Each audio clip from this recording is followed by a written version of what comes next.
Welcome to the Fall Excel. I hope you all are well on this Sunday evening. This commentary is pertaining to the disappearance of Nancy Guthrie. It is now 3 weeks since she was reported missing out of Tucson, Arizona. The source is Brian Enton. Thank you. House. It's now day 22, which is hard to believe. It is Sunday. A couple of interesting developments for you today. First of all, I just interviewed the lawyer for Carlos. You guys remember Carlos was the man who was detained. It's been a couple of weeks now in Rio Rico near the Mexico border when there was that SWAT raid at his house and the search warrant, and it was believed that he may be connected to the Nancy Guthrie case. And that didn't pan out. But I now got like all the details on what actually went down. I mean, he was kept in a car handcuffed for 6 to 7 hours, questioned extensively. A lot that I didn't know, I'm now learning about what went on behind the scenes and what they may have thought was connecting him back to the Nancy Guthrie case. So I'm going to have the full interview with his lawyer coming up in this episode, which was really interesting. Also, the volunteer search groups have been out today, and it's emotional. I mean, some of them. One woman got emotional talking to us, saying that she feels a connection to Nancy Guthrie, thinks of her own mom, and the terrain is rough out here. It's hot today. They were searching in tunnels, they were searching in canyons, and they actually got a backpack which didn't seem to fit the description of the suspect's backpack, but still the sheriff's office came out and got it. So I talked to some of them. You're going to hear from them in this episode. I'm going to take you along on some of their searches. I didn't realize there's like these tunnels, these drainage tunnels out here, which we went into, which I'll show you. And then I'll have the latest update with the Pima County Sheriff's Office. The sheriff did an interview. And apparently there are some challenges, that's what they're calling them, with testing the DNA at the private lab in Florida. Not good news. He Of said it could course. take weeks, a month, and then he even said Hello, a Linda. year, which was sort of unsettling to hear Sheriff Nano say that. So I'm going to get into all the latest details. Day 22 in Arizona. This episode of Brian into Investigative. All right, hey guys. So there's kind of a lot to get to in this episode. The latest developments in the Nancy Guthrie disappearance. First of all, there were no formal updates from the Pima County Sheriff this weekend, but he did do an interview with NBC News. And I'm always kind of particularly interested when he talks to NBC because, of course, NBC is where Savannah Guthrie works. So I have kind of gotten the sense that they've gotten not special treatment, but it seems like they're getting more one-on-one interviews. So anyway, he did an interview with NBC News, and he spoke specifically about the DNA. Okay, he said a couple of things with the DNA, but he said that I wrote some of that down and wrote some of what he said. He said the lab says there are challenges with the DNA, and remember the lab that the sheriff's office here is using is a lab in Florida. There was some drama with the FBI initially because the FBI wanted to send certain items to Quantico. The sheriff decided to send everything to this lab in Florida because he said it was just better to have everything in one place, and this is the lab that they have a contract with and that they're used to using. And now he's saying that the lab says that there are challenges with the DNA. And what he said is some of it will resolve itself in a matter of weeks, months, or maybe a year, Wow. which I found to be kind of discouraging that he said maybe a year or even months. But apparently there are, I've also heard him use the word snags with the DNA. And he said that the DNA samples are mixed. That's the word he used, mixed, that they contain DNA from more than one person, and that is the reason that they are having these challenges. And again, when he said that it could maybe take a year, that just didn't sound good. Hopefully, that's not actually the case. I texted CC Moore, who is a DNA expert who I know, who I've interviewed on my show before, just to see what she thought. I said, hey, CC, I'm not sure if you saw it, but the sheriff did an interview and said there are challenges with the DNA. He said some of it will resolve itself in a matter of weeks, months, or maybe a year. The DNA samples are mixed. Do you think this is a big issue? And she wrote me back. I just texted her. She said, yes, it could be. If it was a straightforward mixture, it would not delay things much at all. So it sounds like it may not be a straightforward mixture. So that's not good news. I remember there's DNA that was found inside Nancy Guthrie's house, which I've always thought seems like one of the most promising pieces of evidence because they said it's DNA that didn't connect back to Nancy Guthrie or anyone in her immediate circle. So now they're trying the genetic genealogy, which is where they try to test it, which apparently they're having issues, but they try to test the DNA in these genealogy databases to see if they can connect it back to anyone close to the suspect. So we'll see how that pans out. But again, that didn't sound like good news there, that they're having issues. He also said that there are no names that they're looking into right now, no specific names, no suspect names, which is a little contrary to some of my reporting, because you guys remember we went to the gun shops and they told us that they had a list, that the FBI showed up with a list of 40 names and 40 photos, and was showing gun shop employees and the owner the 40 names, the 40 photos, to see if any of those people had been inside the gun shop or bought a gun, or if they saw them at all. So I know they had some kind of list, but the sheriff is now saying that there are no names that they're looking into. I want to stop right here. Thank you for joining me. Let's talk about the DNA for just a second. This is why the DNA should have went to Quantico. Mr. Nanos. Because you want to be the head knocker of this story. The very reason why you're getting this negative feedback, this was told to you. It had to have been told to you by the FBI. That there are certain things that lab cannot do. We have all heard it. Anybody that has been following this story day for day for 3 weeks, that was said. If there were complications, it would have to then go back to Quantico. But you don't listen. You could have easily have given them whatever you found at this woman's house, outside her house, data, whatsoever. Everything could have been handed to the FBI on a silver platter. But no. And there is a moron walking around now comfortable because he is watching these news stories and listening to everything about him. And now with this reporting, he's hearing there's a snag. So that's one more second, one more minute, one more hour, one more day that this thing or then they are walking around free. And another thing about this DNA, this mixture, what the hell are we talking about? What were they fighting, tussling? What is it, hair, fecal matter, urine, semen, vaginal fluids? What are we talking about? Yeah, because that's what we really should be asking. What is the mixture from? Was there hair found?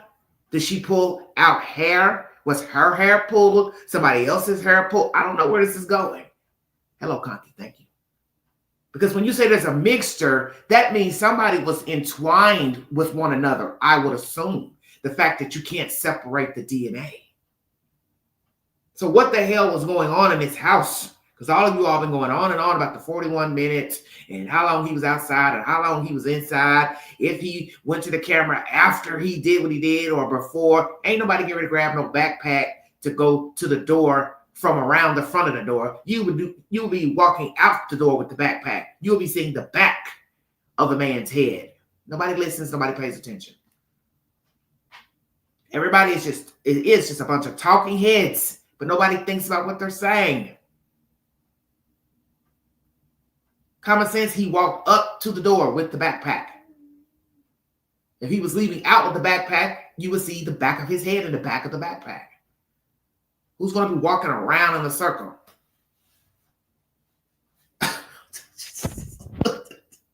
Make it make sense. This is not good. Other people have been searching. Other people are on the ground helping to search. Backpack confiscated. Does not look like the backpack that the suspect kidnapper had on that fateful morning.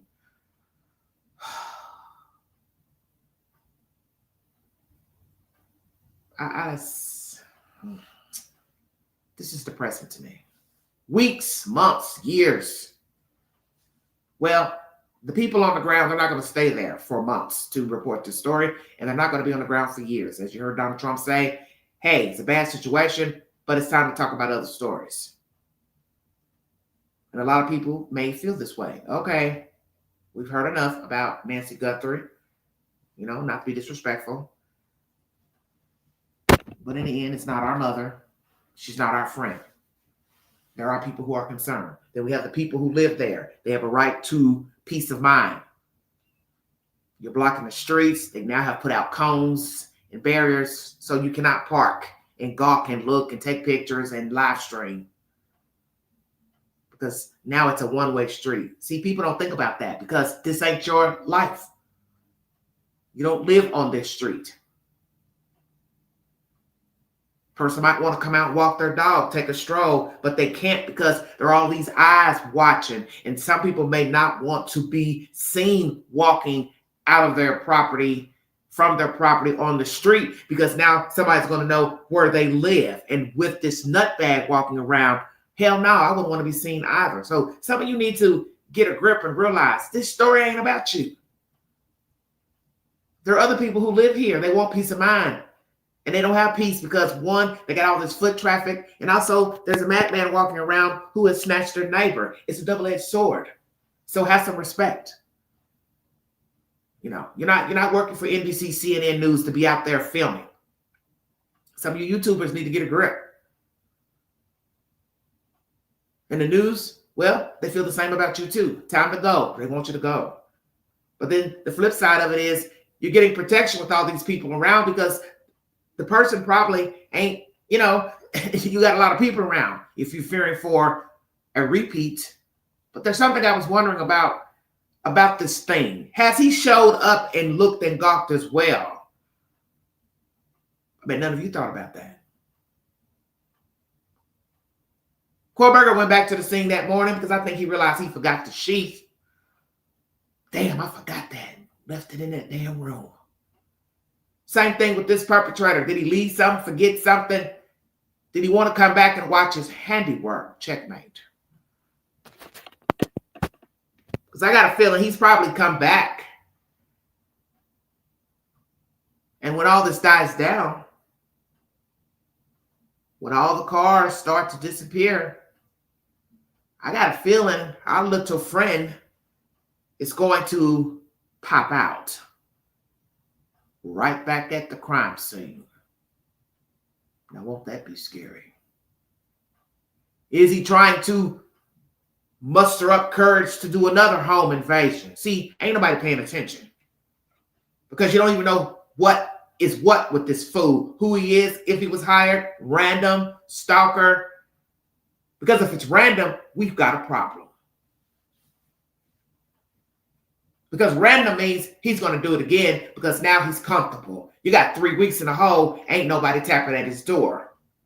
Allegedly. So this issue with Carlos and Mr. Luke Daly, hey, I must admit, watched the video earlier. Some of the features kind of add up when you remove the mask pertaining to Luke. Luke does have a criminal record with a gun and drugs. I've already told you I do believe this person is a drug addict. Is it Luke Daly? Just imagine going to get a lawyer and you know you're the perpetrator. Checkmate. See, everybody's a suspect to me because I don't know you. I don't know nothing about you. And I don't vouch for nobody. Hell, I'm not even ready to vouch for people that I know. Because you don't fully know anybody. And it's going to be real strange if we find out Carlos or this Luke guy is the perpetrator, and they're going getting a lawyer and acting like they ain't done nothing. First of all, we ain't got no DNA back to say who is and who ain't. And I ain't do it. It wasn't me. Well, you know the DNA ain't came back. You can say that. Stay woke, everybody. He said in terms of leads, I think that it is still growing. I think we are getting closer to identifying some of the items on top of the backpack.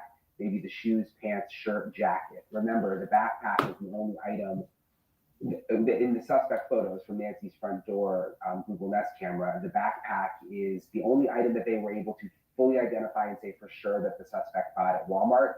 And we know that FBI agents were working with Walmart to try and figure out who's bought a backpack like that in the recent time frame. And they can actually go back through sales records and search back that way. So he says that now they are getting closer to identifying also the shoes, pants, shirt, and jacket, which would be big too, because then they could go into sales databases and also try to find where those items were purchased. And those may not have been purchased at Walmart, I'm told. The sheriff has actually said that. The backpack they know came from Walmart. The other items they believe were also sold at other retailers too, so it may take them more time to get to all of that.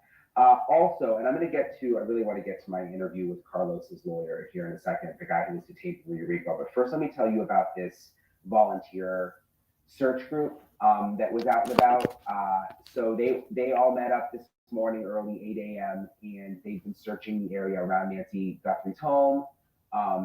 The terrain is rough here. I mean, I don't know if I've sort of explained that enough, but there's a ton of cactuses. It's hot today. If you're in the shade like I am right now, it doesn't feel too bad. But right when you get in the sun today, it's hot. You get a sunburn really easily.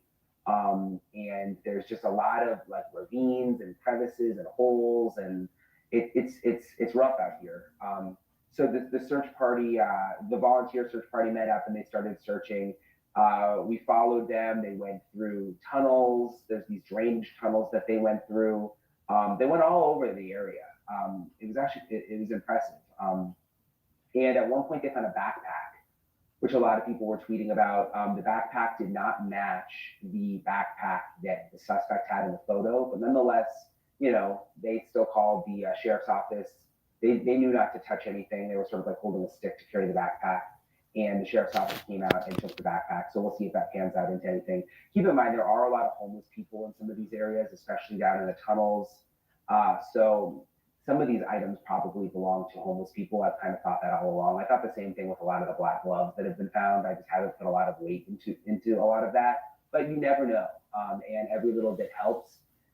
And one of the women that we spoke to who was searching talked about how she just felt this connection to Nancy Guthrie because, Nancy was around the same age as her mom. And I've heard that from a lot of people, and I felt that myself. I mean, some people think that this case has only been so, popular, I guess is the right word, or just people are so interested in this case because of Savannah Guthrie and the celebrity element. But I think it's also maybe equally because people relate to Nancy Guthrie. She just seems like everybody's mom or grandma. And, for those of us with parents who are getting older, you're always kind of worried about them and worried about people coming in the house and helpers and just, you start to worry more. And for me, I think that's why I felt connected to this case. And I think that's why a lot of other people felt connected, including this one volunteer searcher who we met today. Take a look at this. My mother died many years ago, and she would be around Nancy's age now. And if this was her, I would want people to do what they could to help me find my mom.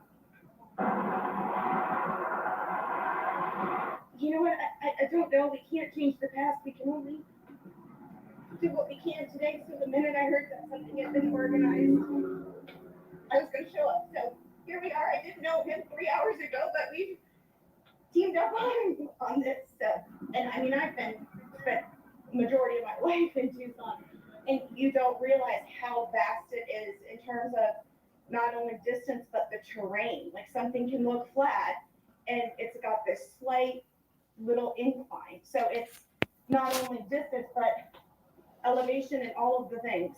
So I've been away from home for a while for work, and one of the things I miss so much are my factory meals. They make it so... Okay, he's doing the...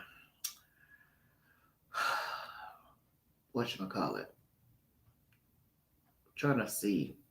Going to find the interview with the lawyer. If you all don't mind, I'm going to fast forward a bit. Hope everybody is well. Here we go. The bus ticket. Commercials. 50,000 commercials. Hello, everybody. Who is the culprit? Where is this woman? This is hard to believe. We've been talking about this for 3 straight weeks.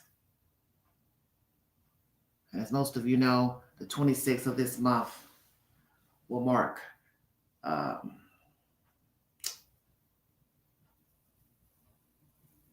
2 years that Sebastian went missing.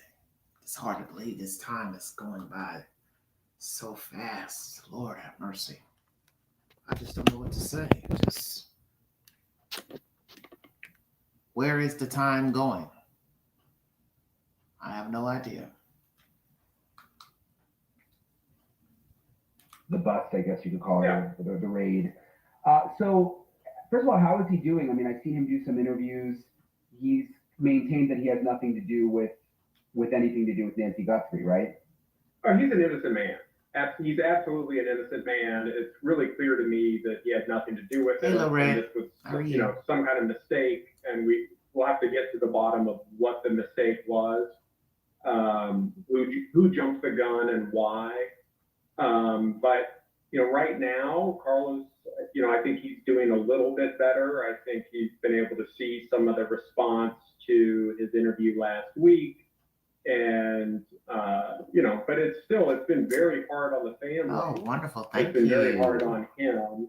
Hello, Douglas. How are you? And you know, to be thrown into the limelight, to have this kind of shadow cast on him, implying that he's somehow involved in the most notorious crime that anyone can think about right now. So How did it go down? Because when we got there, you know, they had his road closed off where he lives, and we heard it was a traffic stop down the street, but did they just pull him over? I don't know if you can share some detail on how it actually happened.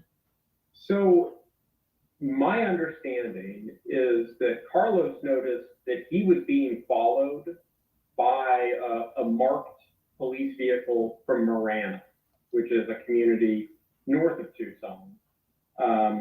And that he actually well, they probably swabbed it driving back to with the family dust house, powder. sees this marked vehicle following him, and he stops to try to talk to them and find out, you know, why are you following me? What's going on? When he does that, multiple police officers jump out, pointing guns, demanding that everybody get out of the vehicle. And from that point forward, you know, they have Carlos arrested. They have him in the back of a Marana car, and then later a Pima County Sheriff's Office car. And then they conduct a raid on the family house. Was he handcuffed? Yes. Okay. And did they say why initially? No. So he goes in the back of the car, and then what happened to him next? So he was held in the back of that car for somewhere between 5 and 7 hours. Obviously, wow, well, that's a long time. In the back of 2 different cars. He was first in a Marana car and then moved to a Pima County Sheriff's Office car. And, you know, all of those law. I don't understand. You're doing all this espionage. You're tracking him. You're following him around. You jump out because he gets out, whatever, however it went down. Why didn't you take him in to an interrogation room? Talk to him, swab him, do the same for the family members, the girlfriend, whomever. Take the phones, go to the house, do the search. This is ghetto. Who holds a person in a car for 5 hours? You have seen people say how uncomfortable it is to be in a police car, especially when they put your hands behind your back and not put your hands in front of you in handcuffs. So was he handcuffed while he was inside this car? This is stupid. Nobody should be sitting in no car for no damn 5, 7 hours. Arms, hands get numb. And you don't even know if the person is the perpetrator or not. This ain't how you do business. Enforcement agencies in southern Arizona, they work together. Often they have various. Sorry, my ring light just fell. This is a circus now. Once again, why is this happening? I don't know, Lorraine. Cooperatively, so it can sometimes be hard to tell who's running the show. I don't know. But he spent a total of somewhere between 5 and 7 hours in the back of police vehicles, That's fully stupid. handcuffed, See? separated from his family, Handcuffed. and being questioned by Pima County personnel and most likely the FBI. So they questioned him while he was In a car. Correct. This don't make no sense. And then was he just let go after 7 hours in the car? Yeah. And that, Absolutely. wow, okay. And And so, yeah, the other thing I was going to say is they also questioned his family. They questioned his wife. They questioned his mother-in-law, and they arrested and detained, other members of his family. so while he's in the car, what happened at the house? What happened at the house is they did a forced entry into the house, breaking doors, holding, terrifying the occupants, terrifying Carlos's family, and damaging property. Did they take anything? Our understanding is that the only item that they took is Carlos's telephone, his cell phone. And was he able to get that back? No, not yet. We contacted Pima County Sheriff's Office and requested it. We've also contacted the famous. FBI and She's famous. requested that it be The mother. returned. Obviously, we've also Daughter's put in famous. records requests That's okay. and evidence preservation letters. Okay. I understand. Once again, it's a high profile case, and a lot of you do have complaints pertaining to the fact that it's ongoing and there are other people missing, and we get it. You want to go to the house to exact a search. Naturally, there has to be enough evidence for a judge to sign the warrant.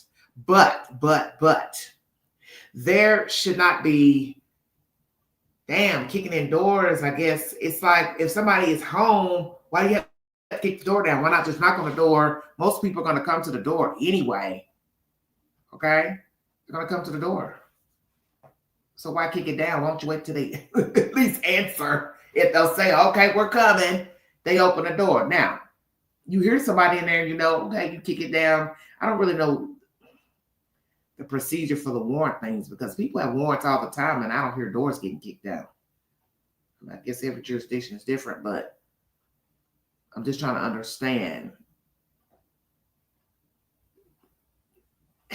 Kicking the door down, doing these searches, and then you're letting the person go.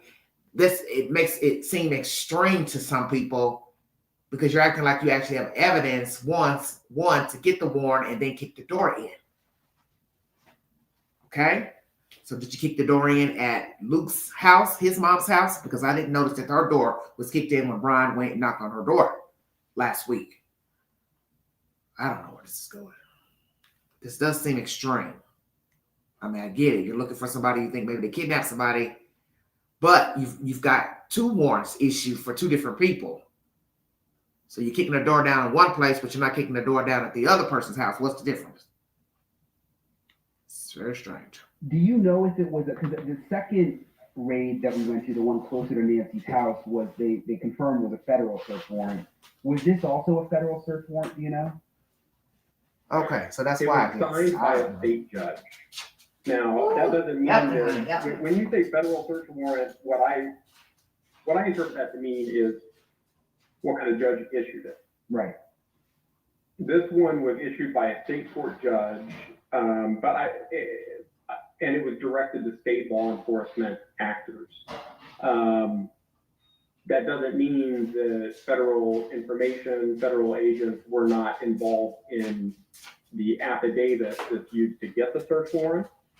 But the problem we have right now is we don't have the affidavit. And to kind of explain what that is, a search warrant is an order from a judge saying there's probable cause for a search and, describing what person, places, things can be searched.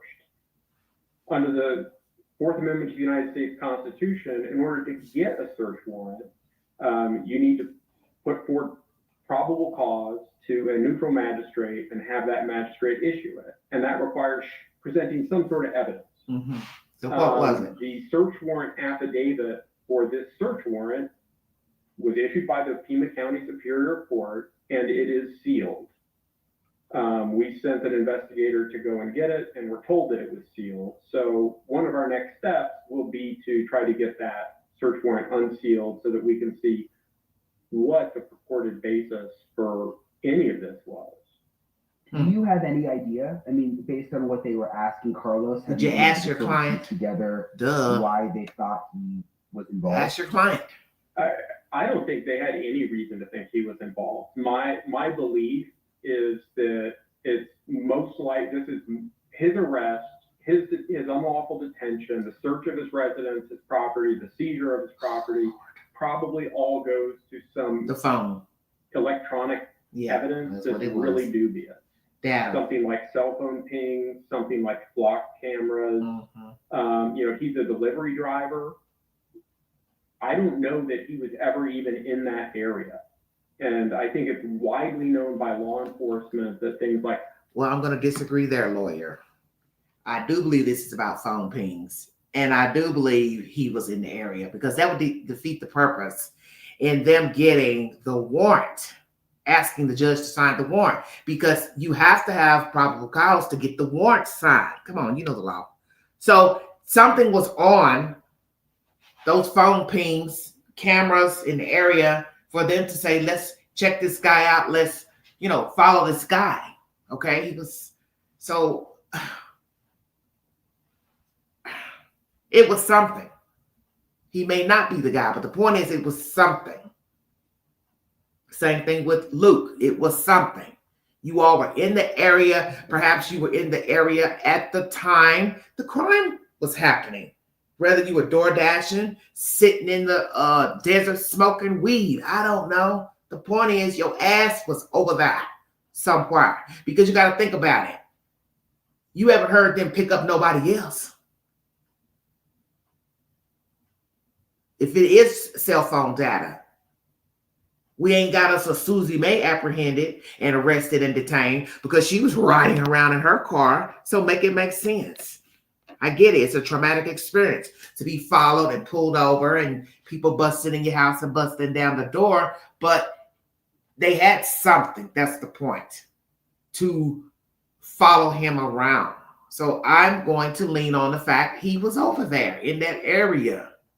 May not even been on her street, but he was in the general area. Same thing for Luke. He doesn't even live that far from Nancy. Matter of fact, how about that? So what was he doing? And see, he looks like he probably stay up to no damn good. Yeah, I said it. He probably was riding around doing something too. Probably selling drugs or looking for drugs or getting high. I don't know. But the point is, I think naturally they use the same technology that they use for Carlos, they use for Mr. Luke Daly. And I also think it's interesting that they both fit the profile that a profiler gave, that your suspect is going to be a mama's boy. He lives at home with mommy or an auntie. So Carlos lives with his wife and her parents. Number 2, Luke stays at home with the 77-year-old mommy. How about that? Just saying. Cell phone pings are incredibly inaccurate. They're very, very dependent on a lot of factors. And so I suspect that it's probably some combination of that and possibly some other sort of bizarre government triangulation. Well, somebody said it's calling a tip on him. Surveillance database type software like Palantir, something like that. What is that? What's that? I've never heard of that. So Palantir is a software suite that's sold to the government that they use to cross-reference their own databases. So it's like intelligence gathering software. The military uses it. The FBI uses it. A lot of police agencies use it. And, it allows them to try to triangulate things. So they might be, I'm way out on a limb speculating right now, but it wouldn't surprise me at all if, they had some dubious cell phone ping, some really vague description of a vehicle, like a silver vehicle, and then they just cross-referenced it with Hispanic people who lived in Tucson or something like that. The other possibility is, some kind of tip, confidential informant type of thing. They said it was. I don't see what that would be. When we met hosted, somebody said that his eyes look familiar to the eyes in the video, sir. Did you even talk to your client? Help me understand. We get it. Confidentiality. You're not supposed to tell us what he said and didn't say. But the way you're talking, I'm wondering if you even asked him, Carlos, why do you think you were pulled over? Why were you followed? Damn. Did you even ask him? Carlos, why do you think you were followed? Carlos, were you over there in the area? Because we know that even if you asked him this question and he said yes to you, you're not supposed to tell us. So did you ask your client, sir, were you in the area? Sir, were you on the street? Sir, have you delivered packages to her house? Do you know Nancy Guthrie? Do you know her children? Do you know anybody related to her? Were you door dashing at 1:45 in the morning? Were you in your wife's car or were you in another vehicle? Damn, did you ask him any questions? I'm curious. Because it's easy for somebody to just get up here on the news and say, well, my client is innocent and he don't know nothing about nothing. And I think the government did this, this, and this. Well, we know the government is very savvy. This is how they track serious criminals such as terrorists. So I'm not going to sit here and act like the government don't know how to track nobody. If they can track a terrorist, ding, ding, ding, ding, ding, they can definitely track you here in America.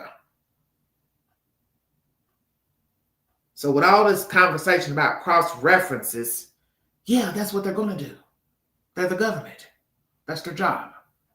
It's not to say that he did this. It's not to say that Luke did it. But that is their job. That's why they're involved in this case. They're trying to find a kidnapper, God forbid, a murderer. So this is serious business. And yes, all cases deserve the same. But they don't get it.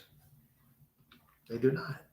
Being out there, his I guess mother-in-law, she was saying how he was a delivery driver, and I was wondering if maybe he delivered something on that street, and maybe like they just went back and looked at all the cell phones that were in that area, and then looked at the pictures and who might have had similar eyebrows, something like that, you know? That certainly crossed my mind, but I don't know that he was ever even on that street, So. Oh my God. I don't know. It's very strange to me to see just the kind of the surface the police created, where they clearly cast a shadow on his reputation, and through their actions, identifying him as a quote unquote person of interest, have really ruined his life right now, where he's having trouble maintaining employment. He was notified by his employer not to identify himself as being related to that employer.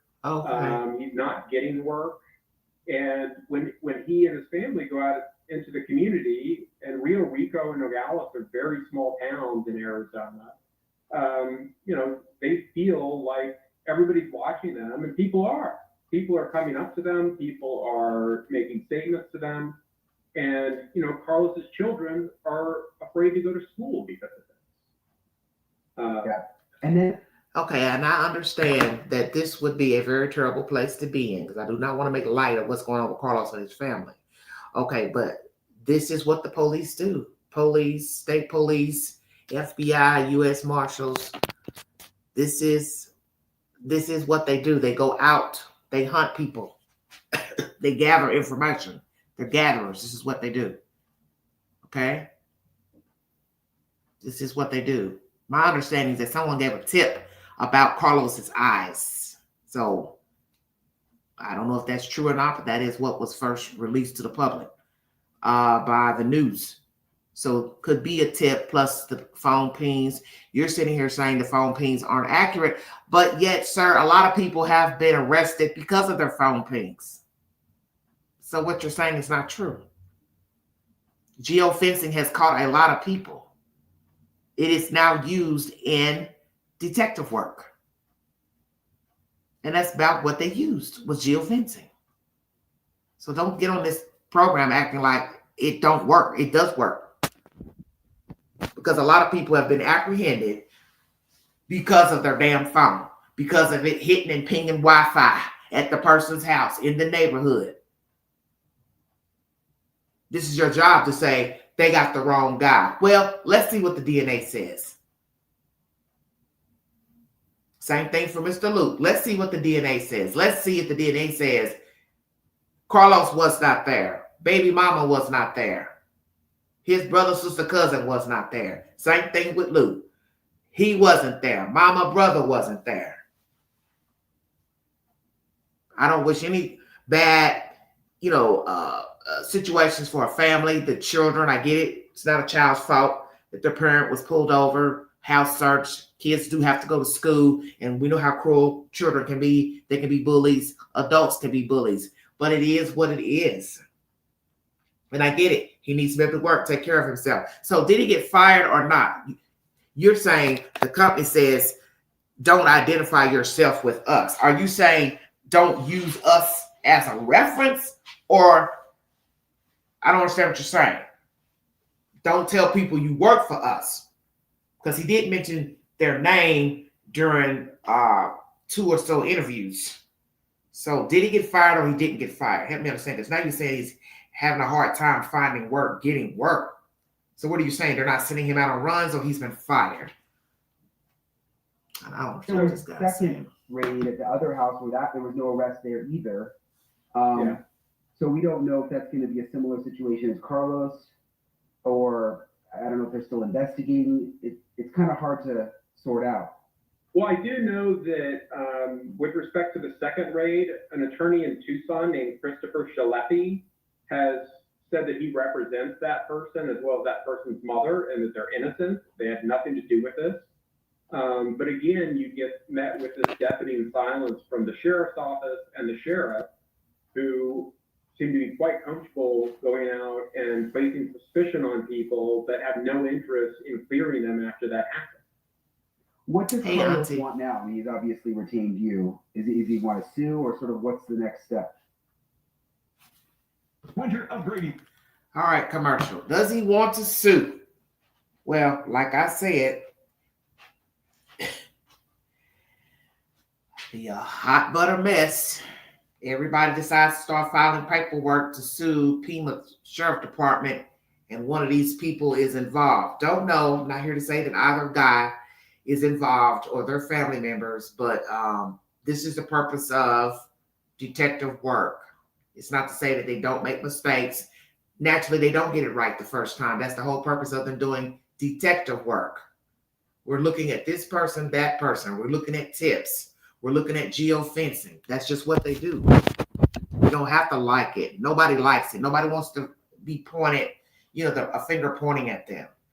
Oh, you did it. You look like this person, or I think you did it. Of course not. Just like the family, Tommaso, same thing. Nobody wants anybody pointing the fingers at them to say, you did this, you got a debt problem. Nobody has even confirmed that. I'm sick of hearing that about him having a debt problem, gambling debt. I haven't heard one negative thing from the news about these people. Finances, personal debt, gambling debt, older mob, nothing. I don't know where you all are getting this stuff from. I haven't heard anything about any of these people. What they owe, don't owe. I don't like all that street gossip because people are really just spreading this stuff around, and I haven't heard one news agent say Tommaso has a gambling debt. In you, is he want to sue, or sort of what's the next step? So the first step is for Sheriff Nanos to come forward and admit that they messed up, that Carlos is innocent. They have no reason to believe that he has any connection to this or any other incident. That's step one. And every day that goes by where Sheriff Nanos doesn't do that, it makes it worse for Carlos. The next steps after that are going to be an investigation that we will conduct to figure out exactly what the Pima County Sheriff's Office did and did wrong that led to that false arrest, false detention, and that illegal search. And then once we've completed that, our next step would be litigation if warranted. Okay. I guess I always thought, and from other stories and cases I've covered, that when they do a search warrant where they bust inside and go through everything, that there's like real legitimate evidence. Mm-hmm. One hopes to do that. there should be. That's what we hope. But again, this is a secret affidavit, and that's not particularly unusual. They often do secret probable cause affidavits. But what we do know is they searched the residence of an innocent man, and what we know about him leads us to believe that there's no way they could have possibly had a reason to actually believe he had anything to do with this case. And so, we all, I think, want to trust our government. We all want to trust the police officers who are, out there working to protect the community. But what we've seen again and again in high-profile cases like this is that police will get frustrated with their inability to solve crime, and they will end up making mistakes, leaping to judgment, or rushing to judgment, and innocent people, innocent families get caught in the crossfire. And so we have examples like Stephen Hatfill in the Anthrax letter case, who was falsely accused by the FBI, and Richard Jewell, the Atlanta Olympic bombing, falsely accused by the FBI, whose life was ruined. And so, when you have a high-profile investigation like this, and they don't have good leads, I don't know every. what I think happens is pressure comes from above, like, hey, we got to move, we got to do something, Yeah. we got to make an arrest, we got to. And that's probably what happened. We're working on this. And when that pressure happens, we know mistakes get made. And just to go back for 1 second, just in conclusion, when he was in the police car for 7 hours or a couple of cars and they were asking questions, was it like a real interrogation, or do you think they realized pretty quickly that he wasn't involved? Like, do you know anything about what they were asking him? My understanding is they were basically asking him questions about his whereabouts at various times. I don't. One of the things that we anticipate getting is any video or recordings of that interview, and that might give us more information once we have that. We do think it's going to be difficult to get it, and so it may be some time before we know the details of that. Yeah, with the FBI involved, and I just know from the work I do, it can be very difficult getting those records once the feds are involved. When they handcuffed him, placed him in the back of that car, made clear he was not free to leave, and held him for 5 to 7 hours in that fashion, I think it's just undisputable that that constitutes an arrest under the United States Constitution. My understanding is that at some point he was read his rights. 2 hours but later. My understanding is that was later on. 2 hours later, It's also my understanding that he asked for an attorney and was not provided with one. So I hope that answers the question. It can sometimes be hard to make the distinction between what constitutes a detention and what constitutes an arrest. But usually if it's a matter, almost always if it's a matter of hours, that's going to end up being an arrest. Yeah, they should have took him down. Should have took him to the police station. Carlos's stuff, of the things that were taken. What happened is, Carlos was was living with his in-laws, and that is where they executed the search warrant. And the rest of the family was caught in the crossfire of what we view as an illegal detention and an illegal search. And, in those moments that evening and early into the morning, you can see the terror in her face, that she's been isolated from her family, that she's unable to figure out what's going on, and that police have entered her house and essentially kicked her out. I just think Mercy. Americans of all political stripes should be horrified by this, because it is an abuse of government power, and for it to happen and then the government to remain silent, Sheriff Nanos to remain silent about its effects, when he could easily come forward and say, hey, we had information, we realized that information was bad, we realized that Carlos had no involvement in this. And that's really... I'm going to stop right there. So I don't know much about the law as far as these warrants and secret paperwork, but what is,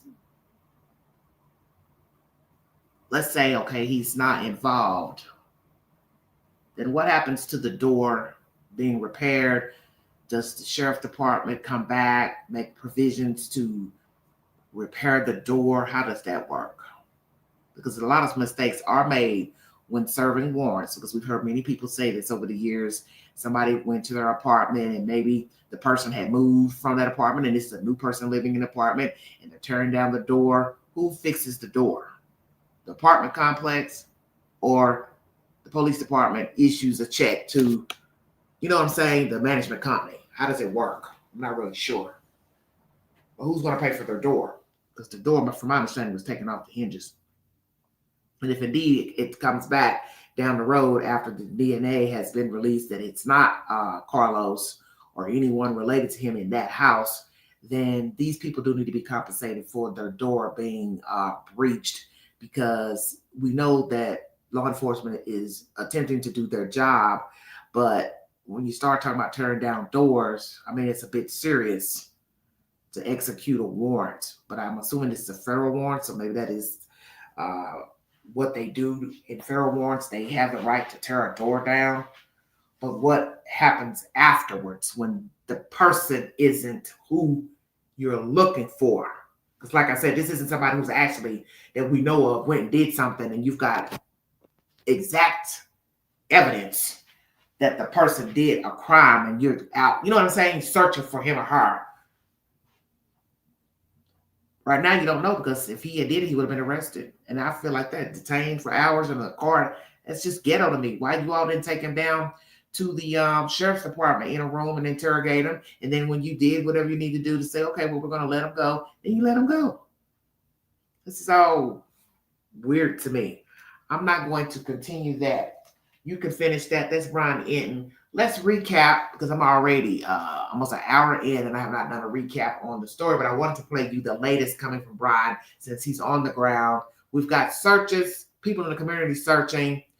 We've got information of neighbors giving camera work to detectives. They're searching the neighbors' camera works.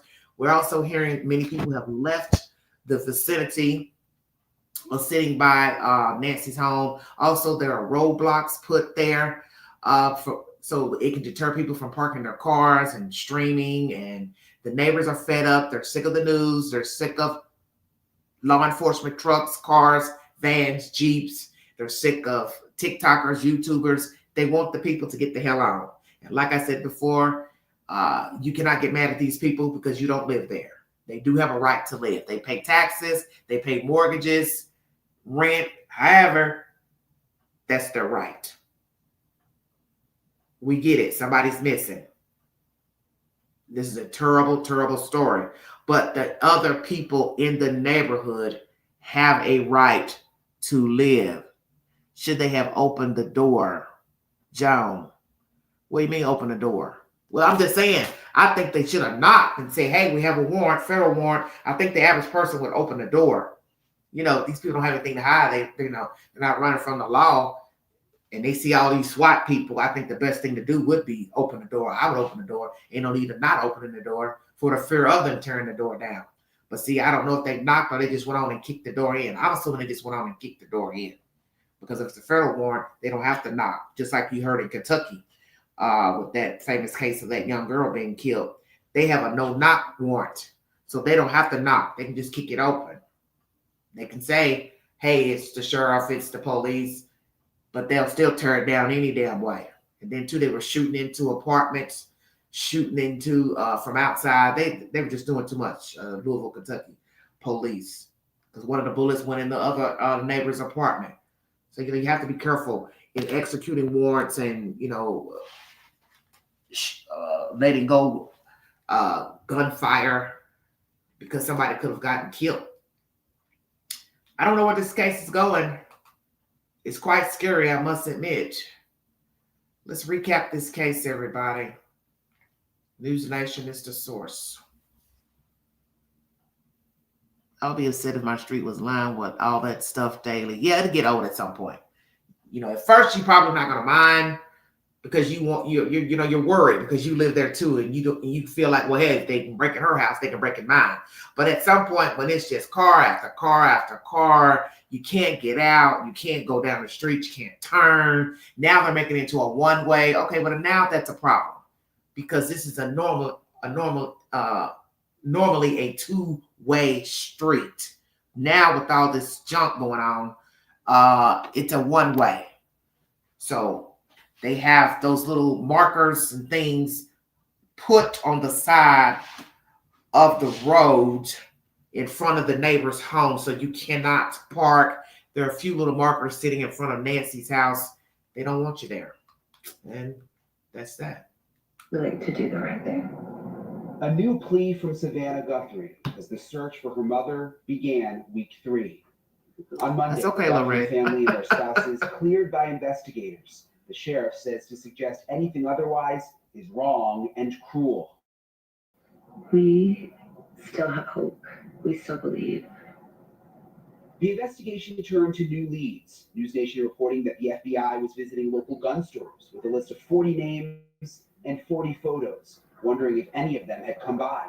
And then the black gloves with unknown male DNA, found about 2 miles from Nancy's home in Tucson. One thing I wanted to point out is just how much garbage there is back here. It turns out the DNA was not a hit in CODIS. Investigative genetic genealogy is next. On Tuesday, 2 men arrived at Nancy's home for a follow-up. The Pima County Sheriff's Office would not share why. And TMZ received another email about Nancy's kidnapper, this time with a significant detail. Remember, on Friday, there's a part of the note that said, be prepared to go international. Well, in this one, they say, I know what I saw 5 days ago south of the border, and I was told to shut up, so I know who he is, and that was definitely Nancy with them. Wednesday, the sheriff agreed to sit down with News Nation for 10 minutes, where he shared new information about the possibility of more video. I know that you and the FBI were able to get those surveillance photos off the camera in the front of the house. Any progress on the other cameras? Can you do the same thing? Boy, I'm hopeful. We've asked the Google, hey guys, can you do this? And they said the very same thing. Sure, we don't think we can get anything, but we'll try. And that's all we're hopeful. Thursday, News Nation learned the FBI was communicating with Mexican authorities about the case. We traveled over the border ourselves, asking people if they've heard about Nancy Guthrie. Has she ever heard of it? Never heard of it? They got their own problems. They ain't worried about America. Whenever you come in or whenever you go out. It doesn't matter that they don't ask for information about you, but there's video. Let's see it. Yeah, okay. Mexico authorities say the FBI doesn't have a lead that suggests Nancy is across the border, but 21 days later, she could be anywhere. Are you getting closer? I think we are. But I have to have that belief, right? Yeah. Hey, I have to Pat. have that faith. It happens. That's what I'm saying. Every day. It does happen. Mistakes are made a lot with serving warrants. Thank you for watching. Subscribe below. All right, everybody. News Nation. First content was Ron Hinton. Feel free to check it out. I stopped midway through as not to take up all the content. Welcome to the Vault XL. Thank you for joining me. Nancy Guthrie has been missing 3 weeks. She was reported missing by her family. Allegedly, church member said she didn't attend church. I'm going to bring up some discrepancies that I was reading earlier, and you feel free to chime in the chat pertaining to what I'm getting ready to repeat. Today I was reading where I was on I don't know, where was I at? Social media somewhere. And the person was saying, probably my own page on Newsbreak. I tell you, my brain is gone. Somebody commented under my page on Newsbreak, and God, I cannot believe I just forgot it was my own damn page. This is crazy because I was reading so many comments today, going back from weeks ago, answering questions about Nancy Guthrie. But anywho, somebody was saying, hey, I thought that she went to church on Saturday. I thought it was reported that she went to church on Saturday. So I couldn't remember because I've heard so much, since the lady went missing. So is that true? Did they tell us in the beginning that she went to church on Saturday? So did she go to church on Saturday and went to the kid's house for dinner? Can somebody remember that far back? Also, I want to talk about the GUN that nobody's talking about. You've got 40 names, 40 photos. So you're going around to all these different places, gun shops, Walmart, whomever, to show the video of this person, see if they look familiar, checking receipts, see who bought what at Walmart. I think we know that possibly this gun's not even legally registered. This is probably a street weapon. Think about it. You want me to believe that this is a person that attended Harvard University. They have an MBA in finance or business. And in their spare time, they like breaking in houses, stealing old ladies. Say, well, if this is a hired person, more likely this is a street person that did this job, okay? This is a person who's probably broken the law, done a lot of frivolous things. Drug trafficking, using drugs, selling drugs. Hothead. Say, whoa. See, we don't even know what we're dealing with. This is possibly a street person. So the weapon would be a street gun, illegal weapon. I'm supposed to believe that somebody went in legally and bought a GUN to threaten an old lady to come out her house. Then we've got this DNA business. We don't even know what it is because you're not telling us what the DNA is. Is it something on a banister, a lamp, a table, a telephone, an iPhone, a watch? What are we talking about? Where is the DNA? In her bedroom, the bathroom, the kitchen? What is it? Is it hair? Did he snatch her hair out? Did she snatch his hair? Fingernails? Did she break a nail? Did she have fake nails? Say, whoa, nail popped off. She's fighting him. Scratching. Did she bite him? Did he bite her? I don't know. Because I don't know what they're talking about. This mixture of DNA. Matter of fact, it's scaring the hell out of me. When I start hearing stuff like that, I get real nervous. Mixture of what? What is the mixture? Please tell me it's not what I'm thinking. Something I've already said that some of you don't want to accept.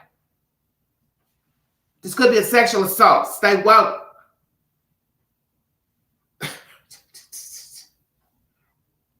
Could be a sexual assault. Are we talking about DNA in Nancy's bedroom on her sheets? Did you find a mixture of DNA in this woman's bed? Trying to separate the two. Because Florida's having a damn problem. So that's why my head starts spinning like, where is this going? What do you mean? You got two DNAs. So what are you trying to say? You don't know if it's hers or not. You can't test it. You can't tell. And then you got to worry about how much the DNA is. Because guess what? If it's not too much DNA, you got to worry about using it up. Say, whoa. This is why you should have sent it to Quantico in the first place, hothead. You're a little hothead ass man. Nanos, nanos. I got a feeling you're not going to finish out your 2 years as Pima sheriff. If you do finish it out, they are not voting your ass back in. How about that? They are going to want a fresh face. Possibly somebody a little taller. Bad joke, I'm just saying.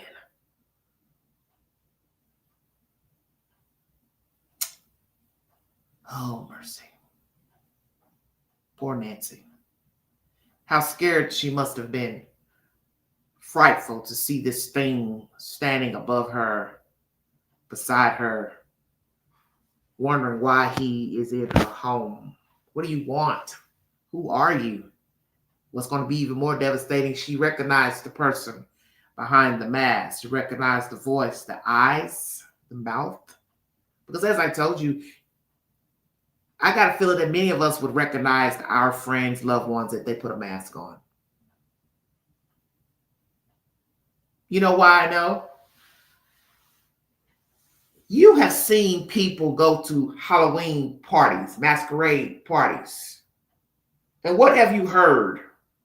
Even when you see them filming like reality show and they go to a function, a party with a mask on, what is the first thing people say? Oh my gosh, you look great.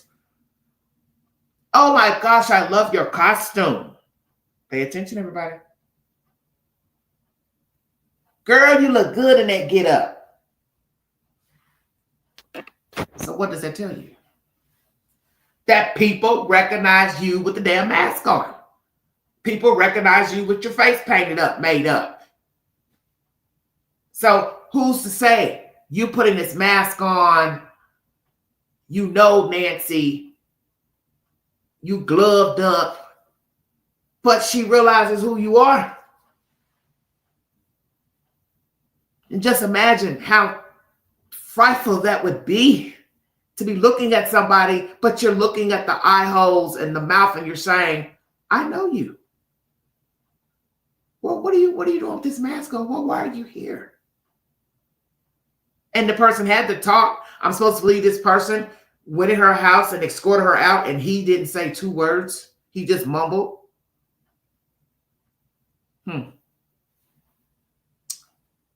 What if he's going to assault her, but she recognized his voice and he escalated the situation? Well, that's what I'm saying. I want people to stop thinking about the mask itself, because it could be she knows the perpetrator and he just assumed she wouldn't know him with the mask on. But we have seen people masked up in parties and Halloween parties and masquerade balls, and people know them. They're talking to them. You're not going to be talking to somebody in a fucking mask at a party about what they did yesterday if you didn't know who the hell they were. Hey, Bob, how was your vacation? Oh, it was great. And they got a mask on and they're talking to each other. I want people to start thinking outside of the box. Think for yourself, not what everybody else is saying, what everybody else is talking about, made up stories, lies. Think, logic, logic, logic, logic. You can be recognized with a mask on. That's all I'm saying. And it will be very interesting if this woman recognized it. What's even more going to, even getting tongue-tied. What's also going to be interesting is if we get video, audio of what took place inside, because the dodo bird took the Nest cameras in there with him. He either put them in his pocket or he put them in the bag. I doubt that he set them outside. So that's going to be even more scary, listening to him wrestle around in this lady's house and waking her up. Shut your mouth. That would be scary. Can you imagine? We already got you on video. Now we hear you walking through Nancy's house, mumbling and talking to your damn self. Mumbling and talking to yourself and going into this lady's room where she's probably asleep. If she's going to church, she's getting up to go to church. She's probably already asleep. And he's in there waking her up and she's talking back. What are you doing? Who are you? And then God forbid she recognize him. Julio, what you doing with that mask on? Why are you here? What have I done to you? Imagine that. You can carry somebody almost twice your weight in the fireman carry. I have done it myself. He could have over his shoulder and walked out the door with her. A path? Yes. That's why I don't know why everybody keeps talking about this 2-man theory, woman guy theory. It's as if people are just like, I don't know what's wrong with everybody when it comes to this Nancy Guthrie case. It's like you have stopped using your brain. How many cases of people missing and one person was apprehended? Nobody else was arrested. Nobody. How do you think they got them out of the house? I'll wait. How do you think they got them out? They carried them out. They carried them, they drugged them, they pulled them, put them in a rug, a tarp, a sheet. And when you are by yourself, for all these people, they act like they're so amazed that only one person did this. If nobody knows you are there, ding, ding, ding, ding, ding, ding, ding, you have time to get them out. So whether you are an overweight person, tall person, short person, fat person, skinny person, nobody knows you're in there. You have time to drag or carry the person out.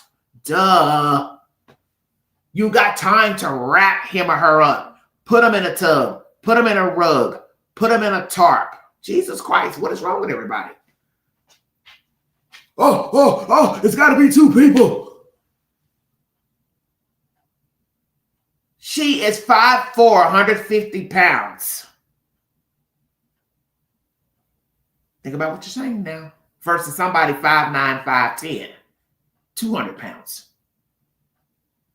who has muscle. Trust me, a man usually has more power than a woman. He would not have had any trouble dragging that lady out of there. As somebody said, picking her up, putting her over his shoulder. Come on now. You've seen small men pick up heavy women.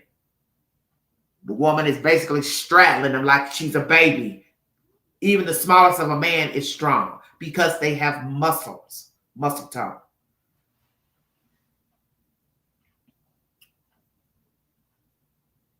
Okay. There was one guy I saw on a live stream that said, well, maybe the guy put her in the garbage bin and wheeled her out. That's possible. Also, it's dark. It was overnight. He had time. Yes. Dang, I could have done that myself alone. Well, that's what I'm trying to say is that for some weird reason with this case, everybody is adding all this extra stuff that we don't have any proof to because, for one, we don't know anything. And I'm not here to say that another person wasn't involved, but all I'm saying is I can only go by what they've shown us. Now, until they show us something else of another perpetrator in a different color ski mask, jacket, going in, going out, then I'll roll with that. But for now, they have only shown us one person on the front porch tampering with a Nest camera. And we have seen 1,001 crimes where it is only one perpetrator. The peeping Tom, the stalker. He doesn't go get his friend. He doesn't go get his brother. He doesn't go get his son. He breaks in by himself. He assaults the victim by himself. He leaves by himself. If he decides he wants to take the victim out, whoever he is, by himself.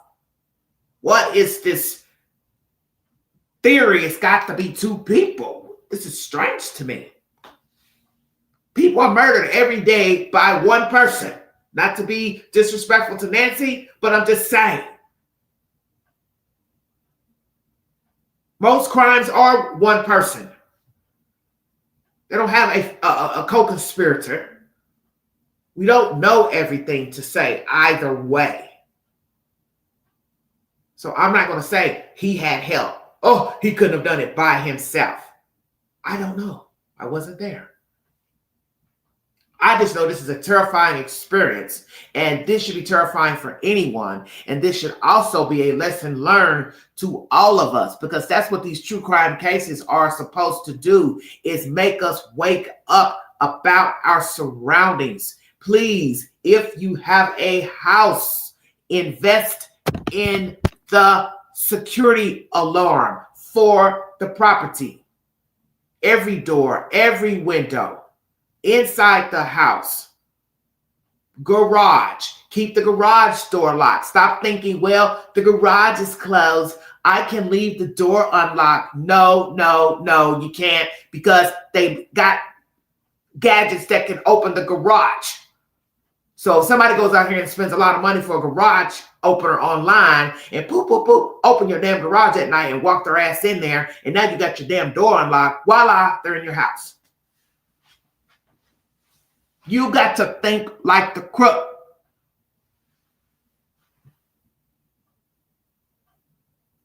You got to think like the crook. You got to think of every way somebody can squeeze in your house like a damn rat. Go outside and fumble with your doors, your windows, and see, can I get in here? Can I pick my own lock? Let me try. Make sure everything is secure. You want cameras that a person can't tear down with their bare hands. Okay? And the Nest camera is not enough to deter a fool, as you can see. What's the purpose of a Nest camera and no alarm? Kind of like she's got this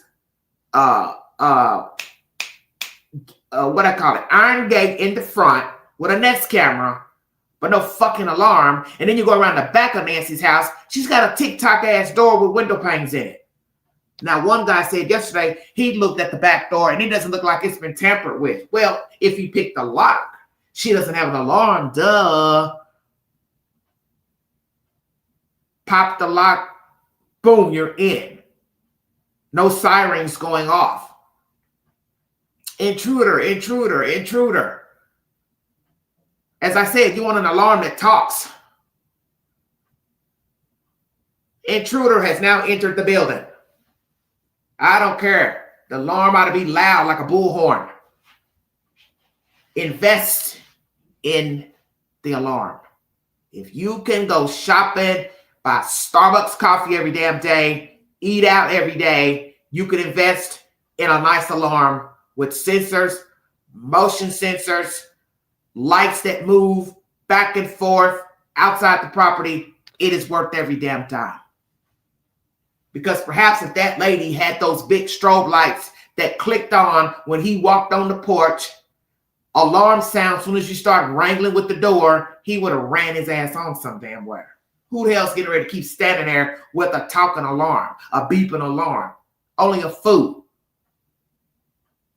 Now, I don't know who this person is. If they knew she didn't have an alarm, I don't know. A lot of people are saying they think he was comfortable. He may have been in her house before. I don't know. I just know he got in there and she is gone. And I don't know if she's alive. I don't think she's alive. And I don't think I'm being disrespectful in saying it 3 weeks in. When you take a whole human, you've got to think about what you're going to do with them afterwards. Where you're going to hold them, how long you're going to hold them. They've got to eat. They've got to go to the bathroom. You got to make it make sense. Now, there have been many people who have been kidnapped, taken to people's homes, held in their house, basements, under the mattress, in the attic, crawl space. But I don't think this is that kind of party. I really don't. Yes, Pav. And that's what she needed. And I recommend it for everybody who is a homeowner. You need something to make noise. Because a lot of you are depending on the Nest camera. And this story, just like the Tepe case, is a reminder that the Nest camera don't mean shit. And that is why these people are petrified out there in Arizona. Her neighbors and anybody in between should be petrified. If that's all you got to fight crime is a Nest camera, you are shit out of luck. Because anybody can walk up and put duct tape on it, spray paint it. Now, let's make our way into this house. You don't have nothing to beat, make you wake up out your sleep. This is scary. This is scary. Once again, night 2, Queen has had a nightmare from watching this Nancy Guthrie case. And the nightmare I had this morning was awful. I mean, I'm not even about to describe what I dreamt. Of course, it was about me, but I got to quit talking about this. I got to quit talking about this case. Because this is 2 nights straight I've had nightmares. And me and the nightmares, we ain't doing too good.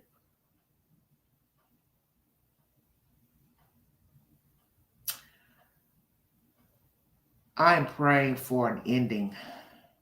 Every day, I talk to God. I say, please, what do you have? And I think that's the only reason why I have focused more on this case than any other type of conversations and content. It's because I want this person apprehended. And I keep telling myself, well, if I keep talking about it every day, I keep watching the news updates, maybe I will finally, I'll see something. There'll be an update that says, hey, we have an arrest. And this time, it won't be like the situation with Carlos and Luke. It'll be the real deal. You're welcome, John. Reality check. That's okay, honey. That's what we're here for, is to learn. You're never too old to learn anything. Every time I do these stories, I always go to Google to do research on anything that's mentioned in true crime, any type of situation such as ransom, rewards. I did Googling about that today. I Googled do the FBI recommend a reward, and it said yes, but they don't recommend the ransom as not to, have more fake imposters coming along, repeats. Thank you, Joan. Joanna. I know I keep calling you Joan. Joanna. Thank you, sweetheart. It's just scary. And as most of you know, we have people missing. We have somebody missing here in Tennessee, an elderly Asian woman. She's missing. That little girl that was missing in Arizona. I could have sworn I saw an update that she was found at a gas station. I saw a headline today. So thank God for that, if that is true. I'm going to say something about that as well. And this is a lesson to all of us, because I don't want anyone thinking, hey, that I'm perfect. By no means. I've made numerous of mistakes in dealing with humans and meeting, dating. You have to be careful who you bring into your house, such as this case with the little pretty baby doll that's missing in Arizona. Allegedly, they let this girl come in their house, some white girl come in her house, Hispanic girl, and then she walks off with the little girl in a stroller or whatever. If you don't really know her, she doesn't need to have access to your children. And then the flip side is going to be, she didn't need to be in your damn house. Okay? She could have done anything to your kid.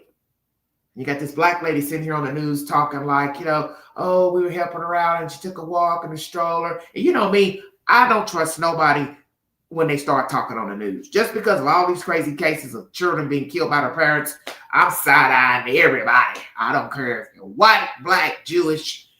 Queen is side-eyeing until I learn otherwise. You know what I'm saying? Now, they found her with that chick. Okay. But hey, I'm still wanting to know more about these parents. For all I know, you gave your damn kid to the girl. I don't know. I just don't trust people. I don't trust nobody with kids. I don't care about you standing in front of the news. Oh, my baby's missing, and we're looking for her. And I just don't trust people anymore when it comes to kids. It's no disrespect to people. Even when I'm out and I'm in the Walmart. Oh God, you should see me. I'm cringing every time I go to the fucking Walmart. I see everybody with their kids. And, I'm always smiling at the kids. I'll walk by. I'm always saying something to your baby in the carrier. I'll be like, "Hey, how you doing? What you doing?" And they may smile and some may speak to me. But the first thing I'm thinking is, what kind of parent do they have? And I know that's terrible to be thinking horrible things like, are they a bad parent? Do they really care for their child? Because how many stories have we seen of little kids in their little school pictures, and they're smiling, and they got their hair bows, and he's got his nice little sweater and tie on, and then we find out he's got a bunch of damn broken ribs and bones up under that damn sweater, and nobody noticed anything. He hasn't been going to the doctor regularly. He's been starving, like that old black witch that had all those damn kids she adopted, and she was starving those kids, and she kept them locked up in a room. I believe it was up in New Jersey. They didn't even give that heifer a whole lot of time in prison. You should have gave that bitch life. 6, 7 kids you abuse, and you give her under what, 10, 15 years, 7 years or whatever it was. Her fat ass is free. Excuse my language. Hell no. She don't deserve to walk around. They pull those boys' clothes up. Those boys were skeletons underneath their damn clothes. And you know something wrong with a kid walking around with a damn sweatshirt on. It's 100 damn degrees outside. It's damn summertime. You got to pay attention. Teachers, administrators, people who take care of children, babysitters, people who take care of the elderly, stop turning a blind eye. I have worked with all types of people. As I have told you all, my history with taking care of the elderly. I've taken care of juvenile delinquents, boys and girls.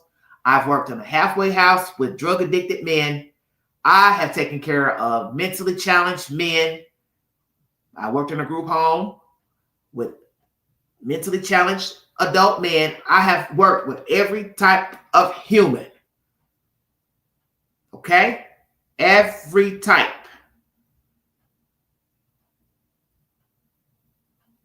Just saying. You know people. What people will do, won't do. I'm losing my train of thought. Abuse, that's what I was saying. Notice abuse. Thank you, sweetie. Notice abuse, okay?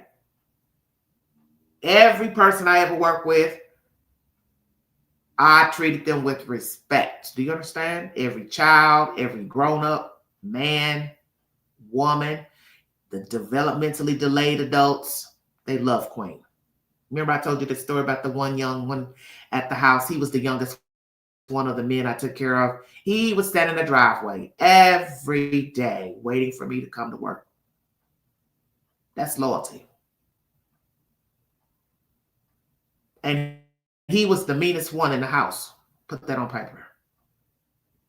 He was the one that was the most disruptive, the most violent one in the house. And some people probably don't recommend women working with men, period, whether they are developmentally delayed, drug addiction. I thought about that. I really didn't have no business being alone with men who use drugs and being in a halfway house with them alone. It really was a bad idea. I would never do that again. But the point I'm making is everything's about blind trust, okay? But you want to treat people accordingly. So every person I've ever worked with, I treat them with respect, okay? You treat these people with respect because they're vulnerable. They're already in a bad situation. The reason they're in these places. You want to be respectful to them.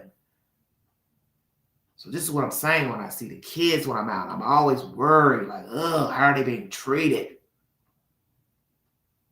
What's happening when they go home? And then I really get angry when I see people in the stores. They got the babies in there half dressed. They're in there without any damn socks on, no shoes. It's fucking 30 degrees outside. They're looking nasty and they got their kids in the Walmart with them. I got to stop going to Walmart too. Because when I go to Walmart, I get just disgusted. But I'd be wanting to say something. And I ain't trying to go to jail. But Queen be wanting to say something. I'm trying to tell you, I be wanting to say, hey, where's your baby's coat? Why your baby don't got no coat? Where are your baby's socks and shoes? The hell is wrong with you? So I'm leery of everybody. And that's how detectives work, police. And that's what Carlos needs to understand. That's what Mr. Luke needs to understand. Anybody that gets arrested or detained in this case pertaining to Nancy Guthrie, you need to understand it is nothing personal. We get it. There will be a fallout perhaps. You need work. You get fired. People are talking about you. They're gossiping. They think you did it. No, I would not want to be in your shoes. But this is their job. They are trying to find a kidnapper.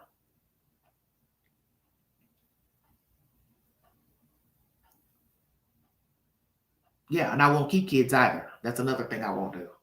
I will not babysit anybody's baby.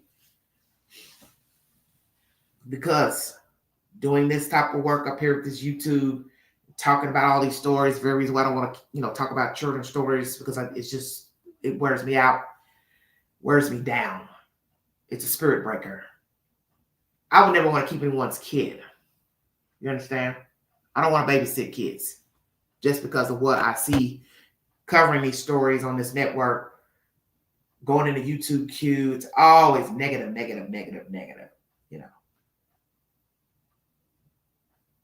People beating babies, suffocating kids, putting them in tubs, plastic bags, throwing them in the trash.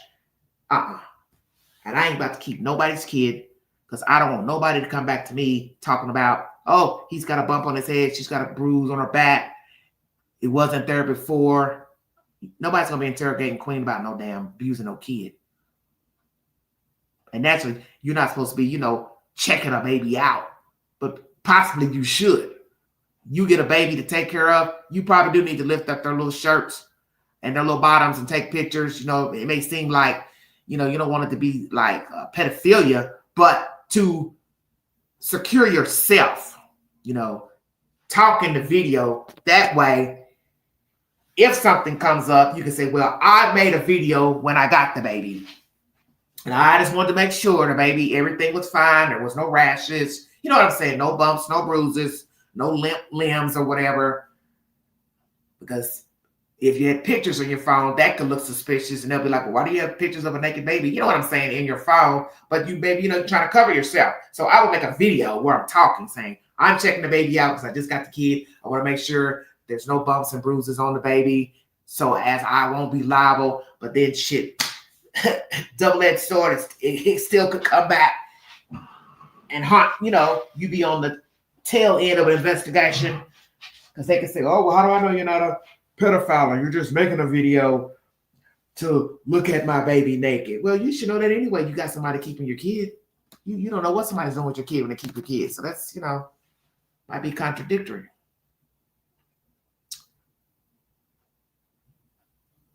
Where is Nancy? Where is this lady? What happened? For 3 weeks, I have brought you every possible scenario I could think of to what has happened to her. And as I told you, I Googled what would be the reason that someone would remove a human being from their home. And there were 3 suggestions. And I agree with all 3. Number 1, ransom, extortion. Number 2, revenge, vendetta. And number 3, sexual assault, human trafficking. Now, I don't think she was human trafficked, but anything's possible. I say sexual assault, perhaps. Could she have been sexually assaulted in her house? Could it be somebody had seen her, fancied her, sicko, wacko, into elderly women? It does happen. Maybe not as often as other sexual assaults, but we have all type of sick people out here, and they don't mind climbing through the window, picking a lock. It happens all the time. Women are sexually assaulted out in public, as that one lady who was sexually assaulted by a Hispanic male on a trail up on the East Coast, and then they found him over in, I believe it was Oklahoma or somewhere. He had traveled a long ass way from Massachusetts to Oklahoma. They arrested him in a dive bar. I watched that the other day. I never knew that. That Moran lady. She had a lot of children. Now, these children don't have a mother. See, you can't go anywhere. You can't walk, you can't jog, you can't hike, you can't swim, you can't be at work, you can't ride a bicycle, you can't do nothing.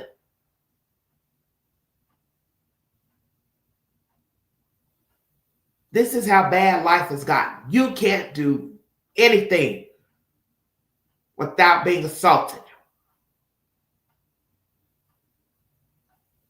How many times have you heard people say, I don't go anywhere? Oh, I don't do anything anymore. I don't go out. I don't go to the movies. I don't bar hop. I don't party. I don't do nothing. I just stay in my house. As if that's the safest place to be. Hello, Sammy. That's the safest place to be. Oh, I stay in the house. I'm tired of this. I'm tired of this world. All these people, they're crazy. All they're doing is hunting people down, drive by. The kids, they don't act right. They don't know how to talk. But yet we got a whole 84-year-old missing from her damn house. So you might want to rethink that staying in the house myth. Because this Nancy Guthrie case has shown that nowhere is safe. Your house, church, school, the mall, movie theater, college, a bar, concert, inside, outside, club, nowhere is safe. Nowhere is safe. Go to church, comes in with a GUN. Go to school, come in with a GUN. Go to college, GUN. Political event, GUN. Movie theater, GUN. Where is it that we can go and enjoy ourselves without worrying about a masked person coming in and gunning us down, beating us up, cutting us up? Can't even go on a date. Some black girl went out to meet some older white man out there in California, and her mama needs her ass whooped. Your 17-year-old didn't have no reason to be leaving the house for 2 weeks. No, ma'am, you cannot go meet anybody and stay gone from this house for 2 weeks unless you are moving out of this house and you're leaving on your damn own. Well, guess what? She's dead. She's dead. You know what they found? Her leg. He cut her up. Well, little Red, you just have to pray. You have to talk to your children. Don't send your kids out here and don't talk to them. See, a lot of people are afraid to talk to their kids. Some people really don't care about talking to their kids about anything.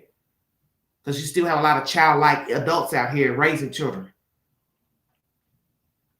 Because every day I go to Facebook, I see people who are my age, they act like fucking kids. It's scary. So I don't expect their kids to know any damn thing. I'm just keeping it real. Because we have a lot of childish adults. They want to drink with their kids. They want to party with their kids. They want to get high with their kids. They want to pass the blunt with their kids. They want to do all type of crazy stuff. I'm not with none of that. If you think that's okay, that's your business. But no, you may have to pay the piper one day. Even if your kids are grown. I just think certain things you shouldn't be doing with your kids, even if your kids are grown. No, and no. But you need to talk to your kids. You need to talk to your kids about stranger danger. You need to talk to your kids about familiar danger. People you know, think you know. You don't know people, such as what I read the other day. Girl goes out on a date with a guy. They have gone on several dates, few dates. Everything seemed fine to her. And then the one day he comes over, he decides he wants to choke her. Okay? So what happened between date 3, 4? You understand what I'm saying? This is crazy. So when people start going in these videos with these stupid comments, oh, don't go to his house. Don't let him come to your house. You have got to trust the person at some point. Some of you people act like you've never lived. Just stop it. Get off your high horse and stop acting like you ain't fucking lived. We all have gone to somebody's house that we did not know well. We have all allowed somebody in our house, in our car. We got in their car. It's what normal humans have done. You took people to somebody else's house. They don't know this person you brought over. They're banking on what you're telling them. Oh, he's my friend. He's nice. Well, she don't know that. She's just trusting what you're saying. And then we hear some whack-ass story. He's a fucking pedophile, rapist. He's a thief, whatever. You don't know people. But you have to trust people. That's the problem. Blind trust. We have all trusted people and got burned by them. Do you understand? And you may have seen some signs, something ain't right with him or her. I don't like the way they're talking. But you still hung around them. You still hung around them. We're all human. And sometimes, the heathen don't show you no signs. They don't show you no signs. And we have seen this with dating, young girls going off to school. They're dating a guy. They might meet up just to eat pizza. He seems nice. They've talked a few times. And then the one time he comes over, yeah, he's trying to take the cookie, pulling her hair, choking her out.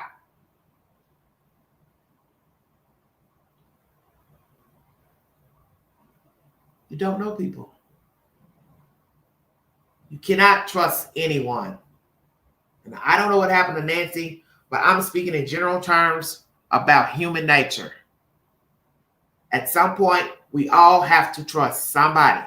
But when you see signs that something is not right, his demeanor, her demeanor, their conversation, they're talking and saying things you don't like that are against what you believe in or your religion, if it's sexual in nature and you're not down with that, remove yourself. Because I'm always leery of anybody that talks about sex for no damn reason and you're not even on that subject. That's a turnoff to me. I don't care if it's a woman. I don't want to hear it. I don't want to hear it. And it's even worse coming out of a woman's mouth. Hear a woman just out of the blue start talking about what she likes to do. And you're like, look, lady, I don't like you. I don't like women. What the hell are you talking about?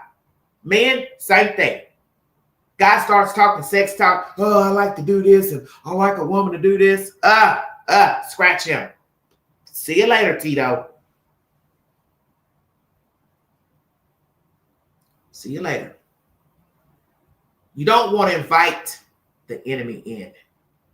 But like I said, at some point, we as people, we have to trust somebody. You're not going to be able to just keep meeting a guy at the Olive Garden. Because at some point, he's going to say, hey, when are you going to invite me over? And you're probably leery, like, I don't know yet. I won't let this guy in my house. I won't let this lady in my house. How are you going to get to know him? You can go to the movies. You can go out to eat, putt golf. But somebody at some point is going to say, hey, when are we going to be alone together? And that's the scary part. The being alone. And I don't know what happened to this lady. I don't know if this is a crime where it is someone that knows her. She crossed the path with somebody. Church, a restaurant, delivery person, somebody in the neighborhood, somebody's, could it be somebody in the neighborhood, their company? That's another thing people don't focus on. I haven't heard anybody talk about this, it being a neighbor, it being a neighbor's relative. Because you don't know people in the neighborhood. I always say, yeah, it's good to have one good neighbor to trust. Say, hey, I'm going out of town. Can you watch my house for me? Blah, blah, blah. Okay, but guess what? Do I know his son, her son? Do I know their daughter, their nephew? Because a lot of people are nice people, but they don't have nice friends and family members. Checkmate. So they might have a nephew come into town. He's a misfit. He's at their house because his parents can't fool with his ass. So he's now over there in the nice neighborhood, $1 million houses, getting ready to fuck up something over there. But nobody knows it. Nobody knows it yet. And I saw a case like that on, I believe it was ABC 2020. This family in California had a foreign exchange student come over, and that little fucker was hell. That little fucker was running around, stealing stuff out of the neighbors' garages. And finally, they put two and two together when people started noticing stuff missing from their house. They're like, hey, we got us a little bandit running around all along. It was their own neighbor's little visitor from overseas running into people's garages because, a lot of people like to leave their garage doors open. And that's another thing that I haven't talked about much. It's leaving the garage door open. When it's warm out, that is something that Americans do.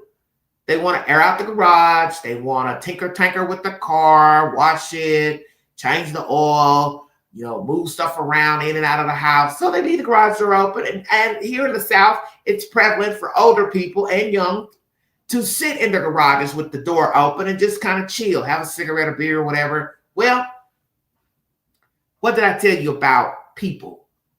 They watch everything. So if Bob is known to keep the garage door open for whatever reason, you are now inviting a creepy crawly to pay you a visit. Okay? Because we live in a world where these houses are so damn close together, you don't have no privacy. You leave that garage door open morning, noon, night. All it takes is for somebody to walk by, walk across the grass, come from next door, and walk their ass in your damn garage, and they're in your house and you don't even know it. You could have went to the refrigerator, get your beer or lemonade, and now you've got company. See, Queen is always thinking ahead. And I hate when I think like this. Because I have heard people tell me, oh, that would have never crossed my mind. And I'll always say, well, why not? I don't know. It just never crossed my mind. Another thing. Sitting in your back patio, minding your business. Beautiful day. Want to have a lemonade, have a beer, take a dip in the swimming pool. Your guard is down. French doors opening and closing. They ain't locked. You're outside. Well, all it takes is somebody just walk around, walk through the back, jump the fence. They're now in your peripheral. What are you going to do? I thought about that with Nancy. You know? Because people do this. They go in and out the doors. You're not locking them every time you shut the door. You go in and get a lemonade, get some cookies. You want to go back outside. And we learned that she liked to watch the animals. That's why she wanted to get the Nest cameras, was to watch the animals. But sadly, the universe was not in her favor. Because those Nest cameras end up becoming what I almost want to say the death of her. If indeed she's not alive. She needed more protection.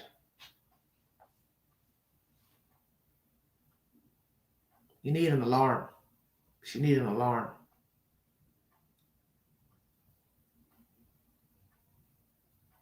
And another thing, when you look at the way the houses are situated over there, they're situated in different directions, okay? So the back of Nancy's house, the other person's house sitting, which would be, let's see, I'd say the left of her house, the back of it. There's a big old house with a swimming pool. If you cut down all those shrubs, those cactuses, Nancy could have easily just walked into somebody else's yard. Everybody keep trying to act like the houses were so far away. No, honey, you cut them shrubs down, you got a bullseye for you to walk straight to somebody's damn yard. Vice versa. Who's to say, as I said, it's not somebody in the neighborhood? It's already dark. No street lights. Nancy had a street lamp in her yard, but was it lit? Did she normally have it lit? You all have all types of questions. I've been reading comments on my own news break page, YouTube, social media. Some of you have questions about, did she ever show up home? Did she go to church Saturday night? Was she really supposed to go to church with these women, meet up with them? I also asked when was the last time she met up with these ladies at another friend's house, because they would switch houses. So when was the last time somebody entertained? When was the last time Nancy entertained at her house? See, I asked all the questions. I asked the stuff that most people on YouTube don't even ask. Yeah, I'm tooting my own horn. When was the last time Nancy entertained the church ladies? How many church ladies were there? Did they ever invite somebody else to the group? Did any of the other ladies discuss Nancy, her situation, her finances, who her daughter is? Stay woke. Did she ever witness to people in the street, delivery drivers? Hey, I'm a Christian. I want to talk to you about the Lord. You're welcome to come over. We'll read the Bible. See, you don't know. Was she really a nice lady? Was she not so nice? Was she the type to cuss you out? Get a little right with you? That's how you're going to get to the bottom of what happened to her. You need to know who she talked to, what she told people. We also hear that some people in the neighborhood didn't even know she was Savannah's mother. So that means she's not really telling the people that her daughter's famous. So then you have to ask yourself, was it somebody in the general area of Tucson that knew about her living up there and also knew that she was alone. Because I can hear gossip. Oh, such and such mom lives in Tucson. She's over there in Catalina Hills, whatever, blah, blah, blah. But I got to go do research if I want to plan a robbery. Stay woke, everybody. So if this is an outsider doing it for the money, I got to still know I can get in this house and get my ass out of there with her. So I need to know if she got a cane corso, a Rottweiler, a German Shepherd. She ain't got a husband, grandchildren. Damn, I just thought about that. Shut your damn mouth, queen. Hot damn. If it was a ransom, how do I know who's in there? They don't carry a gun, a rifle. Exactly. Now, let's flip that. The person at the gate, at the front door, has a weapon. So that tells me, as I have said before during these live streams, he didn't care. His intent was to harm. So this is why I don't agree with the botched robbery theory. You see, there are people who are thrill seekers. I've heard many experts talk about this recently. Some people live for the thrill, the hunt of the thrill. They don't really live without doing something drastic. This is why you see a lot of people doing all these crazy stunts with skateboards and jumping out of airplanes and jumping off buildings and bungee cord stuff over rivers and lakes. They can't live without the excitement, even the chance of even dying. Could it be this person is like that? I want to see what it's like to go in somebody's house and creep around in the dark in a mask. I want to creep around and take them out of there. I want to creep around and assault them physically, sexually. I want to take them out of there and dump them somewhere. I want to see if I can get away with it. Because what's going to be devastating is if, number one, she is deceased, and number two, this is random and somebody that didn't know Nancy from a can of paint, such as the Idaho 4 murders. Because a lot of you thought it was one of those other kids, somebody at the food truck, ex-boyfriend, neighbor, but it was not. This is why they tell us, don't assume you know who did it. Because when Kohlberger got arrested, everybody was shocked. Who is he? Who is he? Who is he? Exactly. Nobody. He's a nobody. A nobody that's mad at the world, a woman hater. So, why can't you think the same pertaining to Nancy Guthrie? That a nobody broke in her house to hurt her, torture the inhabitants. Because it happens. The stats say that most people are hurt by people that they know, unalived by people they know, assaulted by people they know. But we also have cases of random crimes where the person just wanted to hurt somebody because they are hurt. And as Dr. Phil would always say, hurt people. Exactly. So this may be just a random crime. Somebody was geeked up, high, wanting to hurt somebody, carried a gun, backpack full of whatever, and went in his house and took this old lady out and dumped her somewhere. She ain't breathing. Because you got to think about a person with no empathy. They ain't about to keep that lady alive.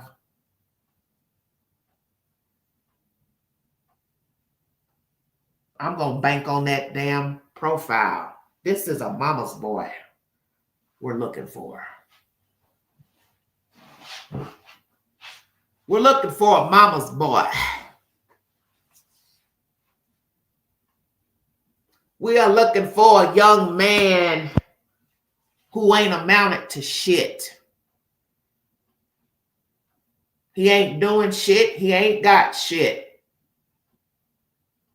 And he's living in somebody else's house, probably for free. Don't pay cable, Wi-Fi, eat up all the Doritos and Oreos. I said that. because you got to think about the demographics out there. You got to have some paper to live in Arizona, number one. A lot of men these days don't have their own homes, houses, condos.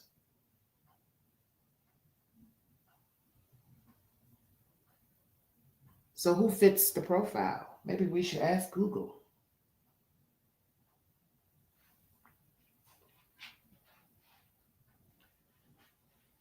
What type of person walked up in this house and took this lady out? I've already said I believe it's a doper. A doper that lives with his mama or his auntie or his grandmama, or he's living with another woman. Take your pick. But he's not the breadwinner and he ain't paying his way.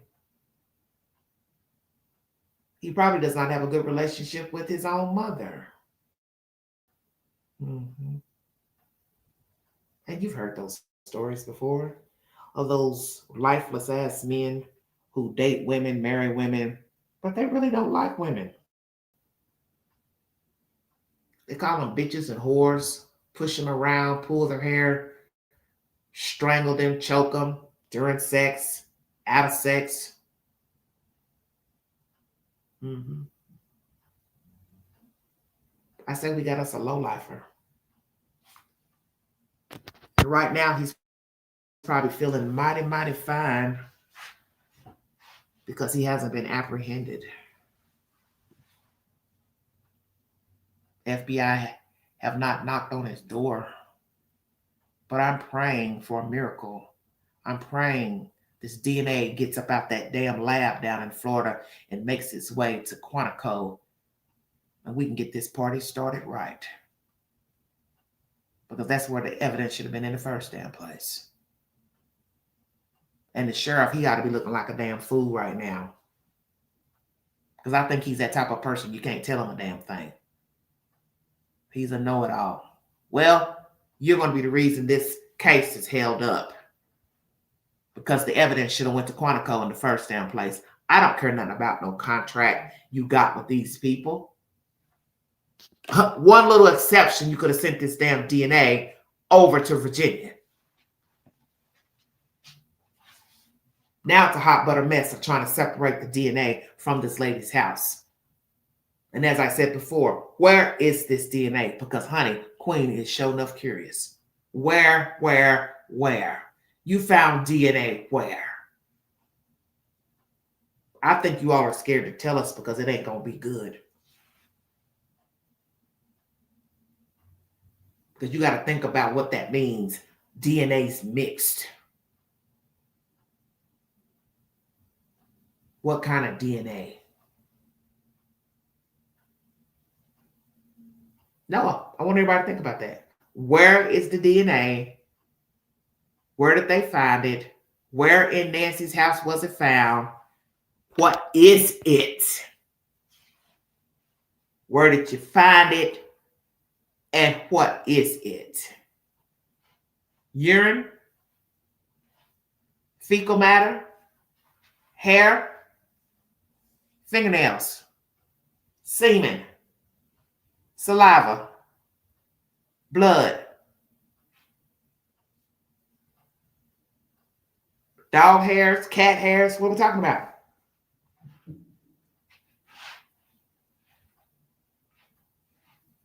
What are we talking about?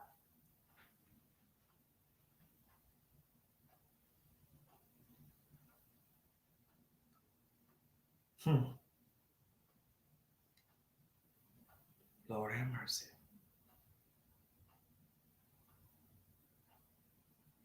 If you have an elderly parent, relative, I suggest you make provisions to safeguard their home. And you make sure you talk to them about the company they keep, who they talk to, who they tell their personal business to, what they post to social media. Because there's nothing wrong with being proud of your children, your relatives, but you do have to think about bragging about your children being well off, wealthy, famous, because you might be telling that information to the wrong person. And I don't really know who, why. So I just give, general advice to all of you, and myself included.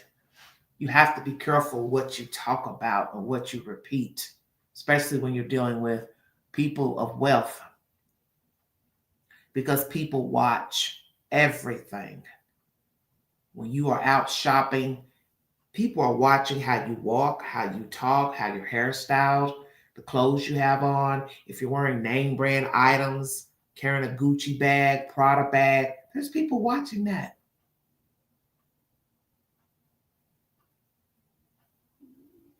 I'm telling you. You have people watching, and you have people bold enough, they'll say something to you about what you have on. Especially if somebody thinks that you're a regular guy, regular gal, working class, middle class. Could be somebody you know. First thing they'll say, how you afford that Gucci bag? Is it real?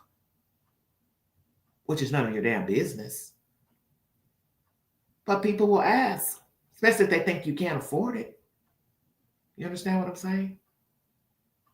So now imagine somebody walking around who can't afford it.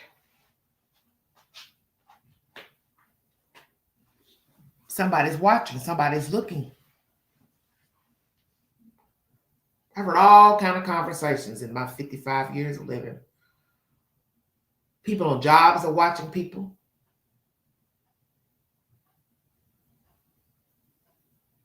I'm going to tell you something. When I was in high school, there was this teacher, was a white woman with she had the prettiest hair. She used to wear it in a bob. And she was very stylish. I noticed that about her. She was very stylish. She'd wear this chin length wavy bob. And she used to come over to my social studies class and talk with the coach. They were real cool.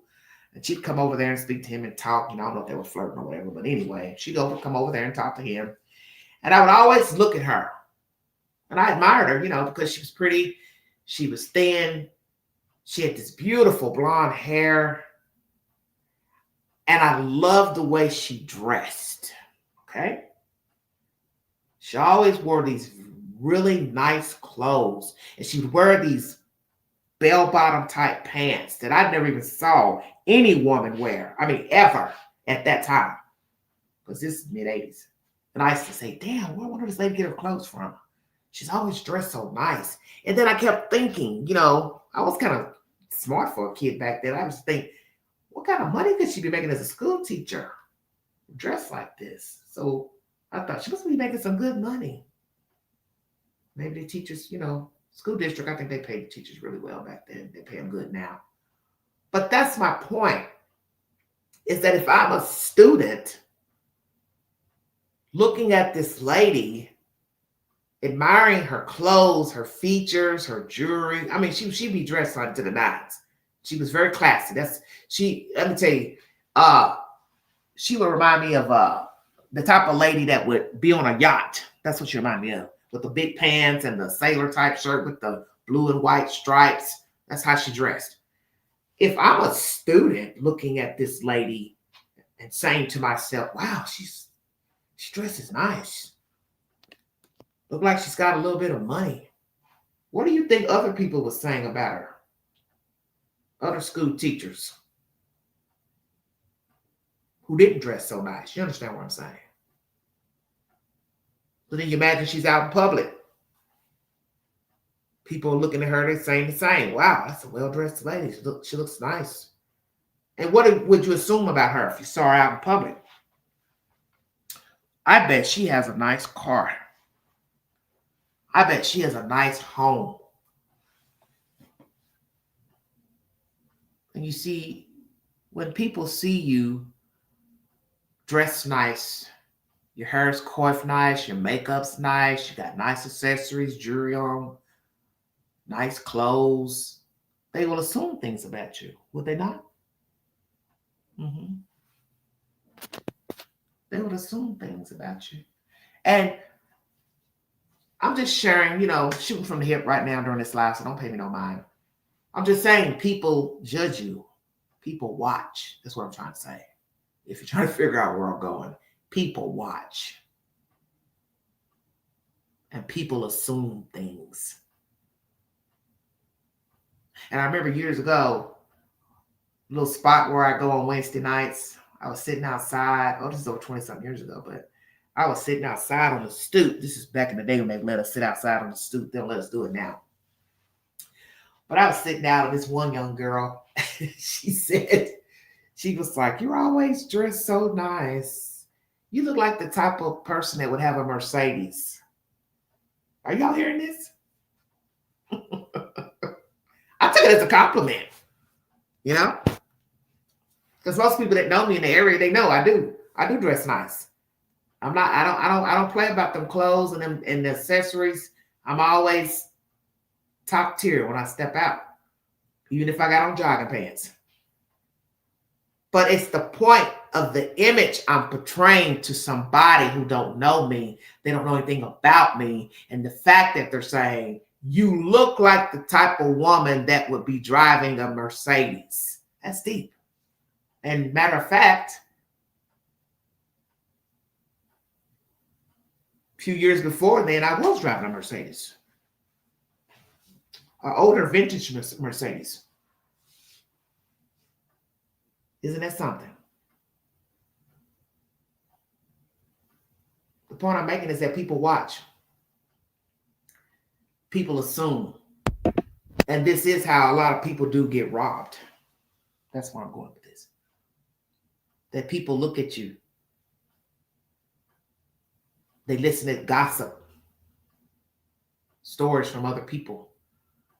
Hey, he's got it going on. He's got money. He's the dope guy. He's got the weed. He's got the crack. He's got the fentanyl. He's got a good paying job. She's got a good paying job. She lives good. She's got a nice home. She lives over here in such and such community. It's just like the area where I live in. If you tell people you live in this area, first thing people will say is, "Oh, you must have some money." No, I don't have money. But that's the image of this area where I live, is that the people are wealthy. As soon as people hear that you live on this side of town, they assume you've got money. Oh, you must got some money. You got a nice car. No, I don't. But people will assume that, you see. And this is how the setup comes about.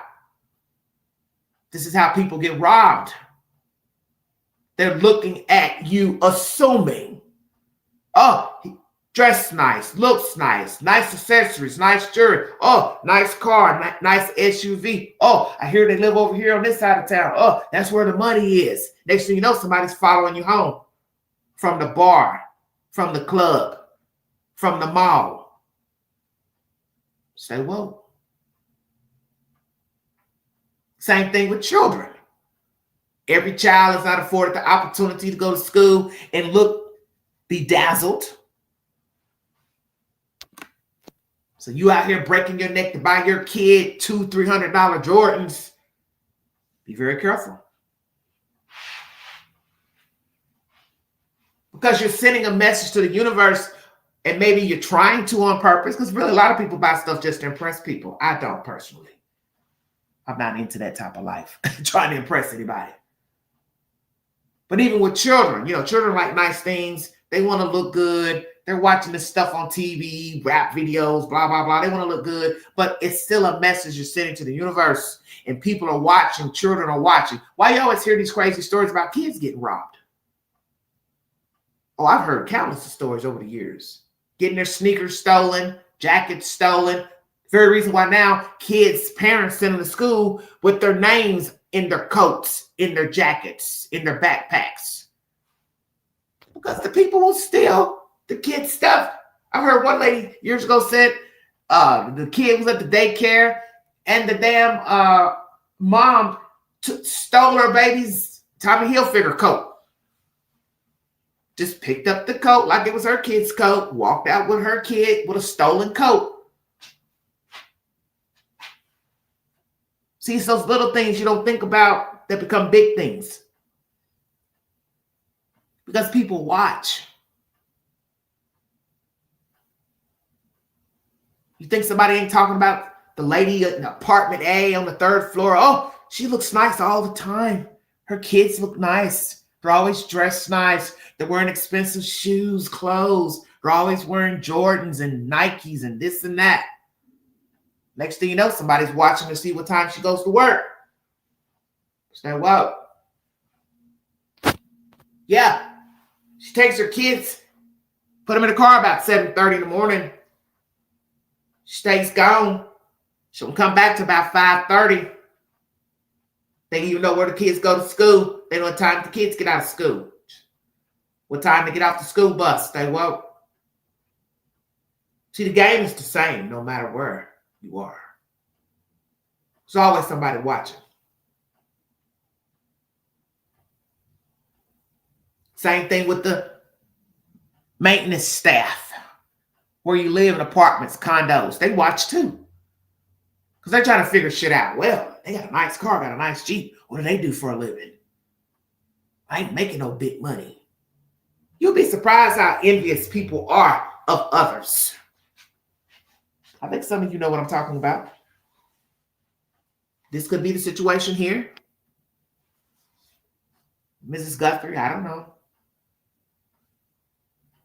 You know, she could have had nice jewelry, accessories.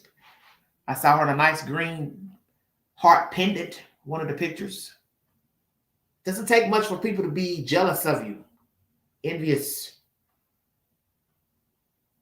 You have a young person envious of an elderly person. Oh, that old lady, that old bag, look at her wearing a nice jewelry. Who is she? Bet she's got some big bucks. Always people watching, I'm trying to tell you. You also got to think about, as I said, maintenance people watching, looking inside your apartment. They're coming to fix things. They see the flat screens. They see all the electronics. Now something's missing. Nice cars, vandalized a lot. See this a lot with cars. Nice cars being vandalized, stolen. Because people don't want you to have anything. And sadly, they might take it a step further and take your life. And I don't know if this was the case with Mrs. Guthrie, but somebody had hatred for her, her family, because there was no point in doing this deed, going inside of her house for whatever reason. So to me, it doesn't matter if she was hired. I mean, if the person was hired to go in Nancy's house, it's a family member, it's a descendant, it's a neighbor's relative, a neighbor's company, somebody from church, someplace where she went and got her car worked on. Somebody came to do lawn care, pool guy. It's all the same to me. It's still hatred. It's hatred towards an old lady because in the end, it's the old lady that's missing. See, I think some of you are missing the point of the story. She's the one that's missing. Savannah's not missing. Annie's not missing. Cameron's not missing. It's the old lady that's missing. So even if you've got a grudge against Annie, Cameron, Savannah, you took the old lady.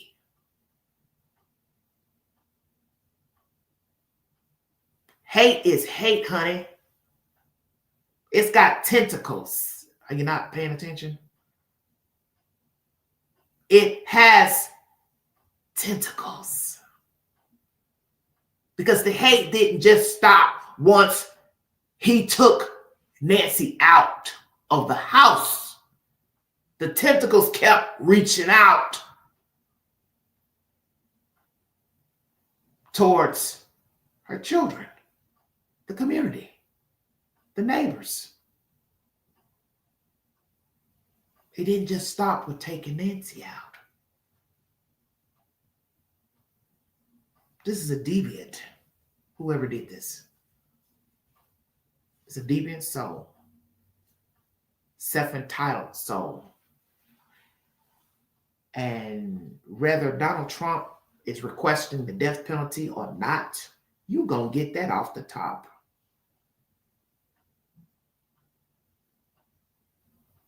I'm going to say this, and I'm going to check out of here. Pertaining to this death penalty and what I heard this guy mention today. I think he's an ex-FBI agent on News Nation. He said, what if the person decides to come on forward, the person that's been writing the ransom notes, and be offered a proffer plea? And I think some of you know about the proffer plea. It's where a person knows about what has happened. Okay? Indirectly, indirectly. And they asked to be exonerated in exchange for giving up the goods to what happened to Nancy Guthrie. Very interesting. Because some people might believe that these last few letters might actually be the kidnapper, because the version has switched if you've paid attention. It went from, I want the money, I want the money, I need the money, then dead silence, okay? Then dead silence. Then it was, oh, I know who did it, I know who did it. Then it was, I don't want to implicate myself, I'm laying low, I need money, I gotta take care of my family, I gotta make sure they're taken care of. And that right there was a different switch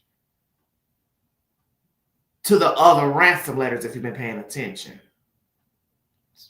So this person is either playing off of what they're hearing on these news channels, or it's actually the kidnapper and or co-conspirator. Because where it switches, I know who did it. Okay? Stay woke now.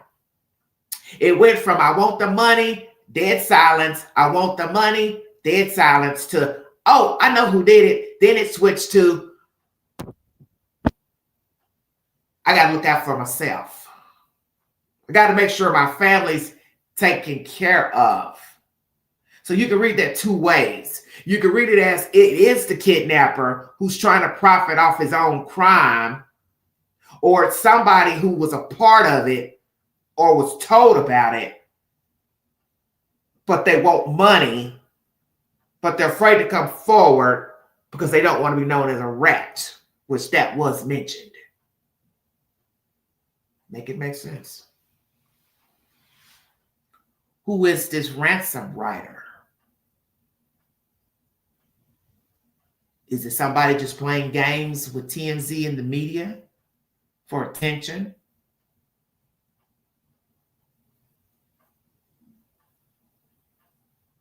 Or they do have knowledge. They were told about it. They participated. Some form or fashion. I'm almost starting to believe that it is the person.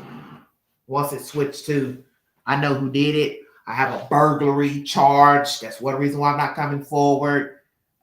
I guess they're thinking, oh, well, they'll be looking at me that I could have done it. But I say it's got to be somebody involved. Let's say it's true, because you're mentioning a burglary charge, which would be a nice little thing to just use as fluff to throw in it on the store to try to get this money.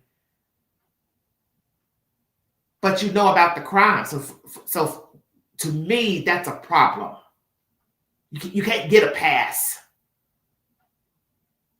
Because you didn't come out day one saying to these letters, in these letters, I know who took Nancy Guthrie.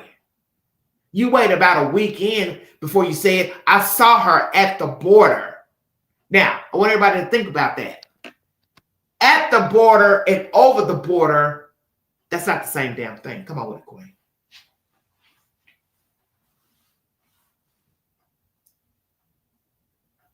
I saw her at the border, south of the border. That's not over the border.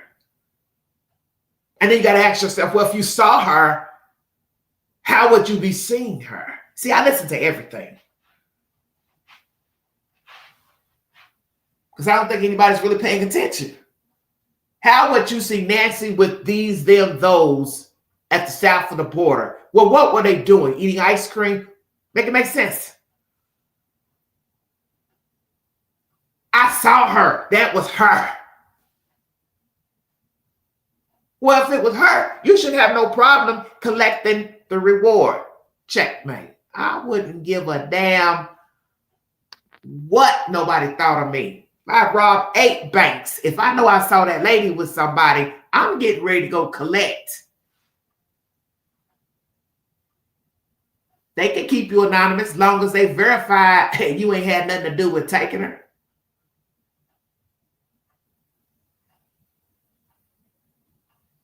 Because you see, you can't have it both ways if this person is telling the truth. You can't worry about being a rat and then collect the money too. It don't work that way, homeboy.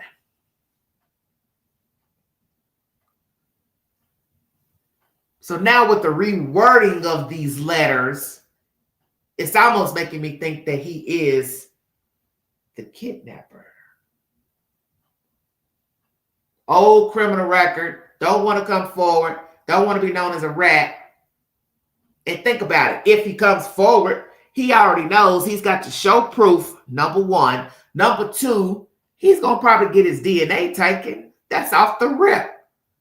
They're going to do a background check. They're going to see if he's got any type of DNA in CODIS, any criminal charges, drugs, guns, all of that. It's probably not going to be nice. And this is, once again, all hypothetical. But I thought about that the past week. Maybe this ransom writer is the kidnapper because the tone has changed. Unless he's been watching a lot of Tubi and Lifetime and Netflix. He is really, you know what I'm saying? He is really writing this script down with this burglary charge and I don't want to be a rat. I don't want to be retaliated against. And then you got to think about this too. You saw Nancy with these people. Why would they allow you to see them with her? Since I always tell people to pay attention to the details. Why would these people who have committed a crime be out wide open with an older white woman and allow you to be a damn witness to see them with her? Baby, Queen, whoa. Who is you fooling? I saw her at the south of the border with them. That was her. That was her. Okay, that was her, but you still didn't go run and try to collect a reward? Because guess what? It's over $200,000 now, bruh. So anybody with some sense will be saying, fuck some Bitcoin and cryptocurrency. Get the cash. But you can't get the cash because if this is true, you are the kidnapper. Are you not? That's why you can't collect past go. You can't collect past go because you are the kidnapper. And worst case scenario, you are also a murderer. And you know that your DNA will be tested. They're going to run a background check on you. And you're probably going to come back as the kidnapper. Prove Queen wrong. Because everybody keeps talking about proof of life, proof of life. Bruh had all day and night to show that this lady is alive, if that was the motive, and they are actually the kidnapper. You could have proven that the first time you wrote to TMZ and the news. Here is a video of Nancy Guthrie. She is alive and well. Now, may I have my money, please? That's because I don't think she is alive. And guess what? You can't show what you ain't got. So if indeed the kidnapper and the ransom notes are one and the same, there was no intent to have Nancy alive. Anybody paying attention? Now, flip the coin. The ransom writer and the kidnapper are not one and the same, and the kidnapper had no intention of keeping Nancy alive. That wasn't a part of the script. And I think some of you are woke and realize going in that house wasn't about a ransom.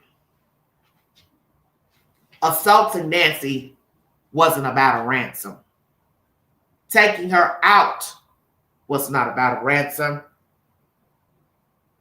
And dropping her off into no man's land ain't about no ransom. That perhaps this is revenge, a vendetta. And some of you want to say, well, damn, Queen, if it ain't about no ransom and they're not one and the same, then what did this old lady do to make somebody hate her so?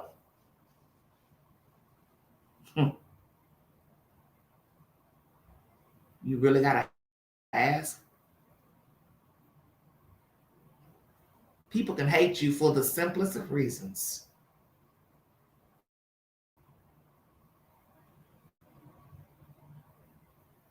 They don't really have to be a reason to hurt you, harm you, assault you, kidnap you, murder you. Because you are looking for a reason. You are not the abductor.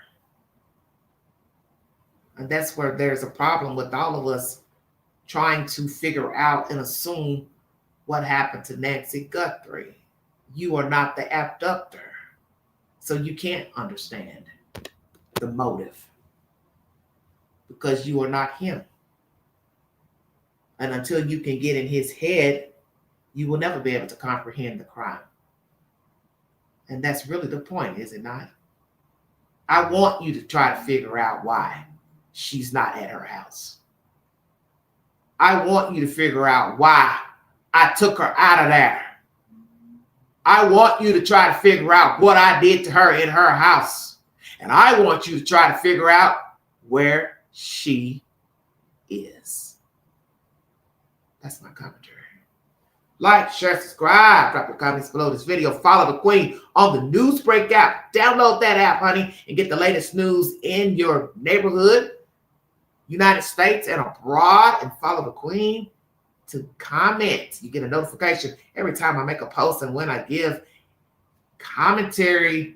If you'd like to donate to this great network, $ Big Angie 129 Cash App. Stickers and chats are always welcome during the live stream. Thank you for the super stickers. God bless all of you. Have a wonderful week. I think we got snow on the way just when the Queen wanted to go shopping this week. But anywho, pray for me. Pray for our children. Pray for the world. I'll be praying for you all in the chat. Those viewing, welcome all new subscribers and viewers. Thank you for your time. And let's pray that there is a positive resolution pertaining to the disappearance of Nancy Guthrie. And her family are now seeking a Mexican organization that finds missing people. Will they be able to help? I don't know. We can only pray.